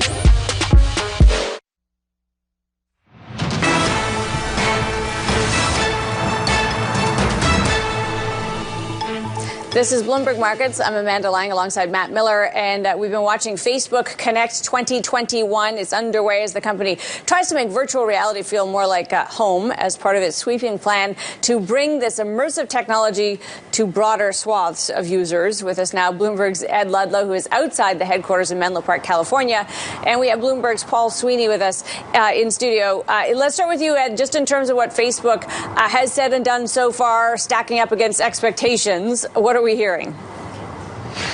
So Mark Zuckerberg's trying to position the metaverse as the future for the economy, essentially. He's talking about how it goes well beyond gaming to facilitate e-commerce, to hold virtual meetings between two people that are in different countries. They announce a range of functionality beyond gaming, but we'll talk about that in a second, saying essentially that this is going to be a platform you can use for healthcare, virtual workouts. It's going to be somewhere that you can conduct presentations and meetings. But we did get gaming news, one that Matt Miller's going to be excited about. There will be a VR version of Grand Theft Auto for the Oculus. One thing I point out very quickly, this is all very nascent. Mark Zuckerberg saying that by the end of the decade, Horizon and the metaverse may reach 1 billion people, right? And have hundreds of millions of dollars of revenue. Well, Facebook's full year fiscal 21 revenue is forecast to be $118 billion. So a few hundred million by the end of the decade puts it into perspective about how this fits into Facebook's existing business. Ed, it looks like you're about to play a real-life version of Frogger. I hope you step forward at the right time. Paul Sweeney, let me come to you and ask, how much of this is a distraction? How much of this is Mark Zuckerberg trying to distract, Wall Street and Washington from the problems of data collection, the problems of misinformation, and the problems of polarization? Yeah, it could be that. I think a lot of investors are probably looking at it and say, it's not that big of a deal. We're just I think investors are trying to focus on how much money does Mark want to spend on this business and over what time frame, and what does that do to our earnings outlook? But there are some cynics saying, there are some fundamental problems for this company, and from a regulatory perspective, from a legislative perspective, just in terms of general oversight and how the company's viewed within Washington, D.C. and within society in general. And those issues do not seem to be going away. They only seem to be growing. And that could, over time, be a challenge here for the company and for the stock. So to the extent that we can talk about a name change for the company, or we can talk about this thing called the metaverse, maybe that takes a little bit of the shining light off of some of the bigger issues. And to that point, I guess, Ed, one of the big questions will be, are we hearing about the strategy that will be the future of Facebook, which has seemed to be kind of the underlying premise or promise here? Will the street buy that, or is the same Facebook going to be with us for some time to come? I think that's really a motivation here, right? The other segment, which also includes WhatsApp payments, grew 195% in the third quarter, but it's still only 2 to 3 percentage points of overall revenue. Zuckerberg's made no secret that this is going to be a 10-year plan. But with the Apple privacy changes to iOS, what has been exposed, frankly, is Facebook's dependence on that core advertising business. And different to Google's and these search ads, Facebook relies very heavily on SMEs, so of course are more sensitive to swings in the economy. So he's made no bones about this. This is about diversifying Facebook's business away from that reliance on the core ad product at a time where they're really struggling to monetize and ramp up the revenue that's coming in from WhatsApp, from transactions and handling transactions through their online marketplaces, for example. I'm looking at Facebook stock over the last 5 years. It's up 140%, which looks great until you compare it, Paul, with some of the other big techs. I mean, unfair to compare it with Tesla, but it hasn't kept up with the mega cap tech stocks that we've seen like Microsoft, Amazon, or Google either. I think one of the issues here for Facebook investors is the regulatory risk. Now, you know, since the beginning of Silicon Valley, Washington has maintained a very light touch towards our technology industry, and then that has allowed a lot of these great companies like Google, like Facebook, like Amazon to really take off and flourish. That has begun to change over the last 4 or 5 years, and there is growing calls for regulation of big tech. And I think if you poll Wall Street, you'll say top of that list in terms of risk is Facebook, because there's data privacy issues, there's data integrity issues, there's the way that they use their product is being used by certain groups that are probably not supportive or proper for this society, is what a lot of folks will tell you. That is a concern for investors long term, and I think we see that in the stock price performance relative to some of those other big cap names. All right, Paul, thanks very much. Paul Sweeney there, as well as Ed Ludlow, talking to us about Facebook. It has underperformed over the past 5 years, and you can use the comp function to find out. Underperformed Microsoft, Amazon, Google, Netflix, and Apple, as well as, obviously, Facebook. We'll hear from Nicola Mendelsohn, Facebook's Business Group VP, at 5. This is Bloomberg.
Han profundizado el extractivismo en Argentina con más agronegocio, con más transgénicos, con más agrotóxicos, con más proyectos mega mineros, y ahora, como si fuese poco, han avanzado presentando un proyecto de ley que es la ley de hidrocarburos.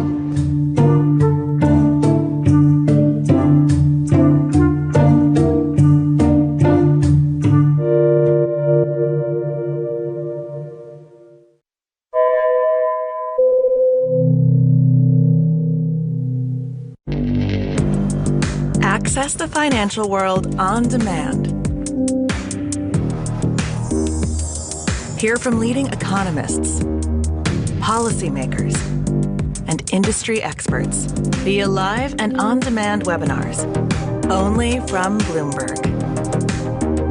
Start exploring to see what's moving the markets. Visit Bloomberg.com/webinars.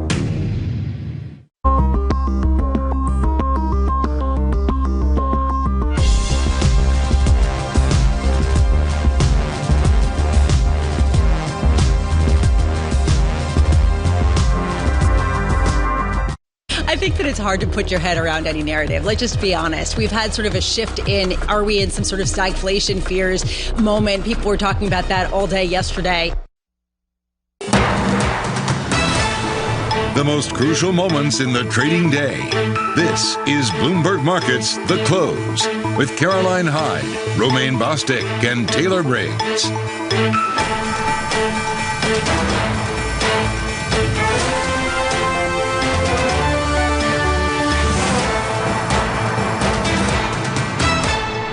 It is 2 p.m. in New York, 7 p.m. in London, and we are live from Bloomberg's World Headquarters. This is Bloomberg Markets The Close. I'm Caroline Hyde. I'm Taylor Riggs. And I'm Sonali Basak, in for Romaine Bostic. And we continue to roll on those record highs, guys. While the bond market frets over growth stocks, they head for their best month in a year. As the earnings roll in, Taylor takes on the gyrations in the Treasury market. Sonali, with the latest IPO story, we have got you covered. Meanwhile, we're mulling a metaverse. Facebook Connect kicks off with the company unveiling its vision for augmented and virtual reality. We bring you full coverage of the event. And if we do indeed get that name change. Plus, we'll stay in Silicon Valley as we speak to the CEO of eBay about its focus on high-value buyers and why the market is a little bit worried over its holiday quarter. All that and so much more coming up this hour. But let's get a check-in on the markets. S&P 500 at a record high. The Nasdaq at a record high. But what is going on with those 20-year and 30-year bonds? I mean, Taylor, this is your lead here because we've actually got, what, a 30-year yield that is lower than the 20-year yield as it currently stands. We see that happen for the first time ever. Meanwhile, some real gyrations in your commodities action. I'll take you through the base metals a little bit later, but currently on the higher side as we get some thoughts that China might indeed be looking to support the base metal area. Indeed, and certainly not only looking at the metals, which I know you'll nail with commodities close, but I could go on and on about the yield curve inversion, Caroline. Yeah, absolutely. And, you know, we were talking about those IPOs, Global Foundries. We were talking about those chip makers. It is down 2.5% already on the day. So we're not seeing that risk appetite everywhere, even as we're seeing that S&P a little bit higher today. Yeah, notable on that new IPO, not managing to get a pop. Same with Rent the Runway yesterday, same with some of the other companies. What do you make, though, Taylor, of what's been happening in terms of some of the market action and indeed what's happening in terms of Facebook? Well, it was interesting, at least in terms of the market action. You're seeing technology, of course, clearly here a little bit of the leader, at least when it comes to the NASDAQ 100 and the New York FANG index. Facebook, I mean, Caroline, I'm just trying to figure out what the metaverse is, right? What are we taking bets on what this name change will be? The meta? Something like that. Face mask? Metaverse? There is a new face mask. I like that one. Meanwhile, we do have some news breaking in terms of Facebook. A high-end Facebook headset will have larger mixed reality focus. Let's get over to Facebook Connect. It's underway, and Bloomberg's Ed Ludlow is standing by. The key takeaways thus far, Ed? Yeah, just on those breaking headlines, this is the next generation of Oculus headset, right? A higher end product. And it fits in with what Mark Zuckerberg has been talking about over the last hour with regards to the metaverse. Going into today, we were all asking, what is the metaverse, guys? And for a long time, it's been very closely associated with gaming. Think about Roblox, think about Minecraft, the use of the Oculus virtual reality, augmented reality headset to play those games. But what Mark Zuckerberg's been talking about is that he wants the metaverse to be a benefit to the economy globally. He wants people to be able to transact through e-commerce on the platform. He wants meetings to be conducted so you can fly one time less a year, and therefore he says that the metaverse will be beneficial to the environment. You know, we got a number of new games announced, including Grand Theft Auto, a virtual reality version of. He also talks about some of the healthcare applications, which I thought was fascinating. Picture, you know, a la Peloton or the Lululemon products out there with the mirrors where you're wearing your virtual reality headset, you're conducting exercise in a class or on your own based on a virtual instructor. So this is kind of what Mark Zuckerberg and his colleagues have been going through. We also have Nick Clegg on talking about privacy and the Horizon product, the Apple platform that the metaverse users will be able to engage with, will have parental and privacy settings, which of course is something Facebook is conscious of at the moment because it is their biggest area of criticism. Ed, on that note, it's interesting, during the earnings last week, we were hearing that this is a small part of the company and questions about if this is a distraction against perhaps maybe concerns over slowing user growth on the main Blue app. There's two parts to this, right? You have Reid Hoffman, early Facebook investor, LinkedIn co-founder, telling Emily Chang 2 days ago, so what about the metaverse? How does the metaverse address things that we know to be wrong? Content moderation, safety for children on the platform. He doesn't see that being a fix. But at the same time, Mark Zuckerberg's been pretty transparent that this is a long-term objective, that it will be a decade until this really takes off. And earlier, what he was saying is that by the end of this decade, the metaverse may reach 1 billion people and have hundreds of millions of dollars of revenue. Well, fiscal 21 revenue is forecast to be 117 billion. So that gives you a sense of, while this is an effort to diversify away from that core ad business, it's going to take a long time to get there. And at the same time, we know Facebook's really struggled to monetize WhatsApp and other properties like that. So it's really interesting for them to be so transparent about how long this is all going to take. Ed, there's a lot of conversation online about how Facebook may want more control over the operating system itself, you know, swipes at Apple and whatnot. Is there a sense that they can accomplish this? this is where Wall Street comes in, right? You read about the reaction to earnings and you read Bloomberg Intelligence's notes. If one thing has become abundantly clear from the Apple privacy changes that impacted Facebook's ad revenue is that Facebook has a symbiosis, right, with Apple iOS, with Google and Android. In order for its ad business to thrive, it needs them because that's how users access Facebook, through their iPhone, right? And it links to the metaverse because what Wall Street's saying is, hold on, if this is going to work, then you need everyone else to buy into it. You can't just have one sort of virtual space operated by Facebook and one virtual space over here operated by everyone else. So it's very clear that these are tied efforts. And actually, to be fair, Facebook have been pretty transparent about that as well, saying that they need everyone to come along for the ride into the metaverse. Ed Ledlow, really appreciate it, teaching the old folks what the real metaverse is all about. Bloomberg's Ed Ledlow. Stick with us, and then we'll be checking back with you as we, again, get further updates. In the meanwhile, Caroline, of course, Facebook is something that we continue to follow. As you mentioned at the top of the show, it is also a yield curve that we are looking at as well. Take a look at this terminal that we have here for you. It really was the long end of the curve, of course, that we're talking about, inverted with the 20s topping the 30s, a 196 versus a 30-year at a 196 there. As you can see here, that's where it is. Really interesting, though, that it was the previous chart that we were showing, too, about the initial jobless claims, because that was really interesting. We came off of a weak third quarter GDP numbers, but then the jobless claims, as you can see here, looked really strong. We're back down to those pre-pandemic lows. I took us back 2 years, so you could sort of at least get out what we got in the pandemic and get a little bit of that pre-pandemic numbers. How the yield curve is reacting to both of those data points is really interesting. And also the yield curve is collapsing not just here in the US, but globally, really. It's a sovereign move across the world, and it's accelerating. Are global yield curves trying to signal that they're worried about global growth, whether or not we can handle the hawkish tones that we get from Canada, that we seem to be getting slightly from the ECB today? Ellen Lee, Causeway Capital Management Portfolio Manager, is with us to, dissect some of the numbers we're getting. We've got data on GDP that looks pretty poor here in the US, slowing faster than expected. But then on the jobless claims front, we're trying to digest really how poor, how much slowing we're going to see, and how much the bond market is trying to show that they're worried about it. I mean, right now, there's just so much uncertainty with all the headlines coming from supply chain issues that is showing up in our everyday lives. And also, there are a lot of conversations about how much of this inflation is going to be transitory versus sticky. Your guess is as good as mine on how it goes. But if I look long term, if you think about, the areas that has been impacted by the pandemic, things like people going back to work or air travel, we think there is definitely much normalization to come, especially from a global context. If you see the EM lagging developed markets, there should be an engine for growth to continue more positive tilt toward a cyclical rally. Interesting, though, it's JP Morgan as well saying that the markets have it wrong, that at 50 basis points on the 2-year, we shouldn't be pricing in that much tightening. What at least are the markets telling you, and how do you respond as an investor to that? So for us, I think in the grand scheme of things that there is definitely that signaling, but we are looking at fundamental analysis of companies, looking at what they're exposed to, and looking at companies that are actually emerging stronger from the pandemic. So companies like Compass or WH Smith, who are taking share, winning more new businesses coming out of the pandemic.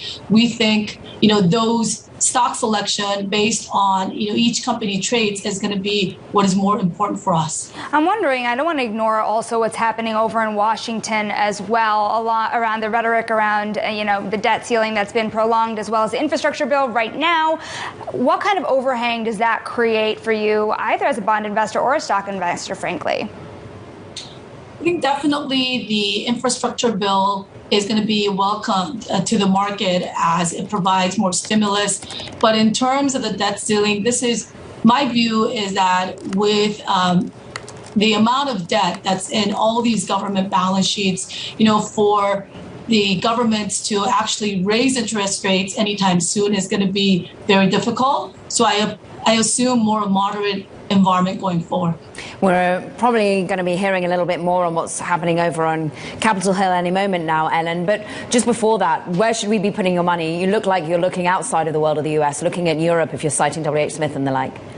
Right. I mean, if you look at the COVID reopening trades, I think there are still room for more upside, especially outside the U.S. U.S. offers a blueprint for what it can look like as vaccinations go up, reopening really happens. So we think there's great opportunities in companies like I mentioned, Compass and WH Smith. And another part of the portfolio that we really like today is our exposure to energy. Supply demand fundamentals look great. And as we know, these are long cycles. I don't see oil going back to $30 anytime soon. How much of that international portfolio is ex-China? I would say more than 95% for us. And why? Just given the regulatory concerns from Beijing? We're fairly diversified in terms of geographies. We're looking at bottom-up fundamentals on, what looks most attractive for us. We like Sands China, which is a Macau casino operator. And because there's a lot of uncertainty around, regulation and gaming concession. But even recently, we've seen good news coming out, that the terms on concession will be finalized in the coming year. I think as for exposure to China, I think we have to be very selective on what opportunities we see and we find attractive. And remember, we look at valuation. Ellen Lee, we want to thank you of Causeway Capital. We now want to take you to, Speaker of the House, Nancy Pelosi, who's going to be discussing, I'm sure, the tumult on Capitol Hill and the passing of the infrastructure bill and the Build Back Better. Take a listen. President with a big vision for America, and he came to speak to us about how he saw things now, presenting a framework about building back better with women. I've said over and over again, the provisions in the bill are about children learning, parents earning. And that means with universal pre-K and child care, with home health care, with child care tax credit and all the rest. That is a liberation for women to be able to pursue their careers, help take care of their families while their children and their family members are cared for. So in any event, what we talked about that was the fact that if any one of these features were in a bill that we were taking up in the Congress, if we were taking up the child care pieces of this and the home health care pieces of it, it would be historic, big, nearly $1 trillion. Children learning, parents earning, caring for our loved ones at home, and respecting those who do so. Second piece on the health care, this one is particularly meaningful to me because of the Affordable Care Act. The Affordable Care Act has been expanded, of course, to make it stronger, but also to include the people who were not covered in the states that did not expand Medicaid.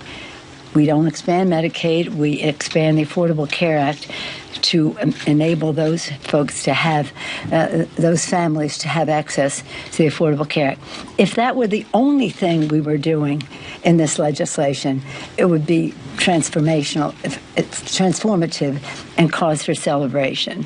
So on the health side, there are many aspects to it, but that one makes a drastic difference. And then when we go to the third bucket, climate.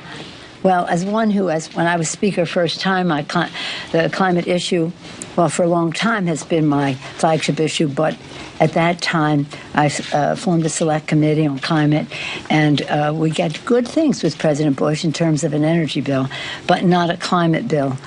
We couldn't get 60 votes in the Senate. That was when President Obama was president, and then we moved on to at the same time, we're doing the health issue. But it was then so important, now drastic and urgent, short fuse on the well-being of our planet.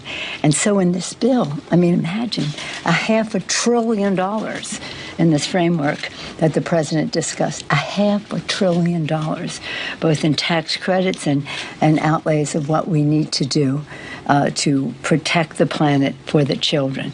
All three of these, health, planet, child care, et cetera, are all about the children. They're also about jobs, how people access them, jobs that are created by the new green technologies, jobs that are part of the national security of our country, that is necessitated by our protection of the environment. And so it is an initiative that gives big tax cut to the middle class. That was House Speaker Nancy Pelosi. We'll bring you any headlines, but now let's get back to Mark Zuckerberg at the Facebook Connect event as he seems to be wrapping up and summarizing. President. More tightly controlled than ever, and high taxes on creative new ideas are stifling. This is not the way that we are meant to use technology. The metaverse gives us an opportunity to change that if we build it well. But it's going to take all of us, creators, developers, companies of all sizes. Together, we can finally put people at the center of our technology and deliver an experience where we are present with each other. Together, we can create a more open platform with more ways to discover experiences and more interoperability between them. And together, we can unlock a massively bigger creative economy. I know the internet story isn't straightforward. Every chapter means new voices and new ideas, and yes, there will be challenges and risks and disruption of established interests. But there will also be opportunities and benefits that we can't even imagine yet. For connection, for creation, for learning, and joy. We'll all need to work together from the beginning to bring the best possible version of this future to life. A future where, with just a pair of glasses, you will be able to step beyond the physical world and into the kinds of experiences that we have talked about today. I've been thinking a lot about our identity as we begin this next chapter. Facebook is one of the most used products in the history of the world. It is an iconic social media brand, but increasingly, it just doesn't encompass everything that we do. Instagram, WhatsApp, Messenger, Quest, now Horizon, Nazare, and more. Building our social media apps will always be an important focus for us. But right now, our brand is so tightly linked to one product that it can't possibly represent everything that we're doing today, let alone in the future. Over time, I hope that we are seen as a metaverse company. And I want to anchor our work and our identity on what we are building towards. We just announced that we are making a fundamental change to our company. We're now looking at and reporting on our business as two different segments. One for our family of apps, and one for our work on future platforms. And as part of this, it is time for us to adopt a new company brand to encompass everything that we do.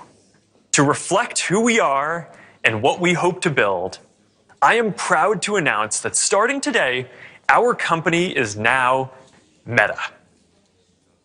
Our mission remains the same. It's still about bringing people together. Our apps and their brands, they're not changing either. And we are still the company that designs technology around people. But now we have a new North Star to help bring the metaverse to life. And we have a new name that reflects the full breadth of what we do and the future that we want to help build. From now on, we're going to be metaverse first, not Facebook first. That means that over time, you won't need to use Facebook to use our other services. And as our new brand starts showing up in our products, I hope that people come to know the Meta brand and the future that we stand for. I used to love studying classics, and the word meta comes from the Greek word meaning beyond. For me, it symbolizes that there is always more to build. There's always a next chapter to the story. And for us, that's a story that started in a dorm room and grew beyond anything we could imagine, into a family of apps that people use to find one another, to find their voice, to start businesses and communities and movements that have changed the world. I'm proud of what we've built so far and excited about what comes next as we move beyond what's possible today, beyond the constraints of screens, beyond the limits of distance and physics, and towards a future where everyone can be present with each other, create new opportunities, and experience new things. It's a future that is beyond any one company, that will be made by all of us. We've built things that have brought people together in new ways. We've learned a lot from struggling with social issues and living under closed platforms. And now it is time to take everything that we have learned and help build the next chapter. I am dedicating our energy to this more than any other company in the world. And if this is the future that you want to see, then I hope that you will join us, because the future is going to be beyond anything we can imagine. Meta. Interesting. Of course, coming from the Greek prefix or proposition meta, it means after or beyond. But interestingly, also Meta is something that Zuckerberg already liked as a name. The Chan Zuckerberg Initiative project had a biomedical research discovery tool that was already called Meta. So we see that it's an area that is already liked by Mark. Let's get a take from an investor now. And indeed, on this rebranding, Doug Aestroff is with us. He's managing partner at Exponential Investment Partners. And Doug, when you look at the rebranding, what do you make of the word Meta? What do you make of the need for Facebook to now call itself Meta? Yeah, great to be here. It was it was quite a show they put on. It was like the Matrix has arrived in real life. And, I half expected Keanu Reeves to run by in a trench coat or something. But we think this is just really a pretty bold play to try to connect with the younger audience. They've been losing a lot of the teen engagement recently, and some estimates are that they're going to lose 45% of their teen audience over the next 2 years. So we feel like this is really a bold move to try to recapture the youth audience. And when you're selling advertising, of course, the youth audience is critical because they're the ones that change brands and can be reached with new products. So we think this is a bold play to focus on that audience and try to be, age down the company, because it's started to be known as kind of an older skewing app and company. So we think this is a bold move to get in front of those trends and reverse them. Doug, it's interesting. Some analysts leading into this had likened the change to Alphabet's, quote, other bets sections, where maybe CapEx intensive, a lot of investment goes into it, not quite profitable yet. Do you feel that Meta and AR, VR, you name it, is similar, or do you think that this will actually become a much bigger focus for the company?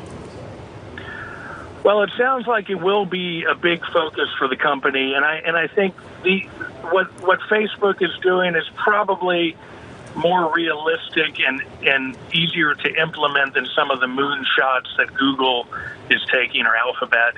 And it's interesting that most people, I think, still call Alphabet Google, and I think a lot of people will still call Facebook and not Meta, but symbolically, I think it's a good move because it shows that they are focused on this next generation of interaction over the internet, and they're changing the scope of the company and where they're headed. So symbolically, I think it's a good move.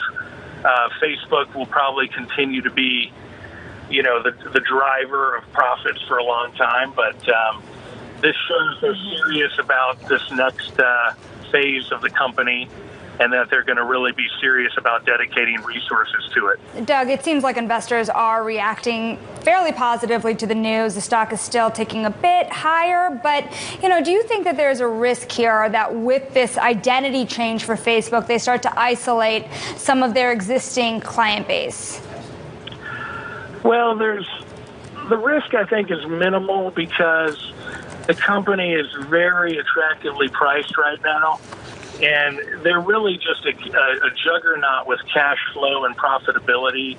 They have a 45% operating margin, 25% return on equity. They have no debt. They're just a great, profitable, high growth company that looks very attractive. It's selling for less than 1 times its future growth rate. So I think the risks have been priced in already because of the controversy they've been dealing with. And this is a great entry point, and maybe even more so with this news today and the exciting opportunities they may have down the road. So we would be buying Facebook here. Absolutely. Okay. Doug Astrup, managing partner at Exponential Investment Partners. Really appreciate your time and that immediate reaction. Let's get more of this immediate reaction with our very own Bloomberg's Ed Ludlow, and Ed, a rebranding of the sign on One Hacker Way as well. Really sort of bringing this full circle and the market responding positively. What are you thinking of this? Yeah, it's interesting because it is just a name change. You know, there's no restructuring of the corporate entity. There will be a new stock ticker, MVRS, from December 1st onwards, standing, of course, for the metaverse. It was interesting because one of the hypotheses put forward by Bloomberg Intelligence was that if they did go the full way and restructure into a holding company with each individual business unit under them, it might give them a reprieve or some kind of insulation from the antitrust scrutiny which they've received around the world. It's not just here in the United States, but it's a very interesting move. You know, Mark Zuckerberg throughout the whole 90 minutes was very pensive that people are coming at Facebook. They're attacking Facebook about its track record on privacy, content moderation, and he basically said there's no good time to set out the plans for the future. Now is as good as time as any. He was pretty candid that this move to the metaverse is a decade-long plan, and it will take a long time for it to become a bulk of the company's top line, and certainly a long time for it to come through on the bottom line as well. It looks as though, as we've been mentioning, shareholders like the name change. We're at session highs up 2.8%, but we have seen an erosion in value in the shares of late, Ed. And are we seeing the company hoping to move through this? And is that to a large extent what the focus on the metaverse is all about at the moment? Do you think some cynics would say distraction tactic in some way? When you're speaking with people at Facebook, what do they say? It comes back to the equity story for Facebook, right? There was a fantastic story a couple of weeks ago from Kurt Wagner and Ian King about the last two years for Facebook. And if you look at the chart, you know, the more substantive impact comes from concerns about what's impacting ad revenues. You know, we've talked about so much about content moderation, what happened on Capitol Hill. The other hypothesis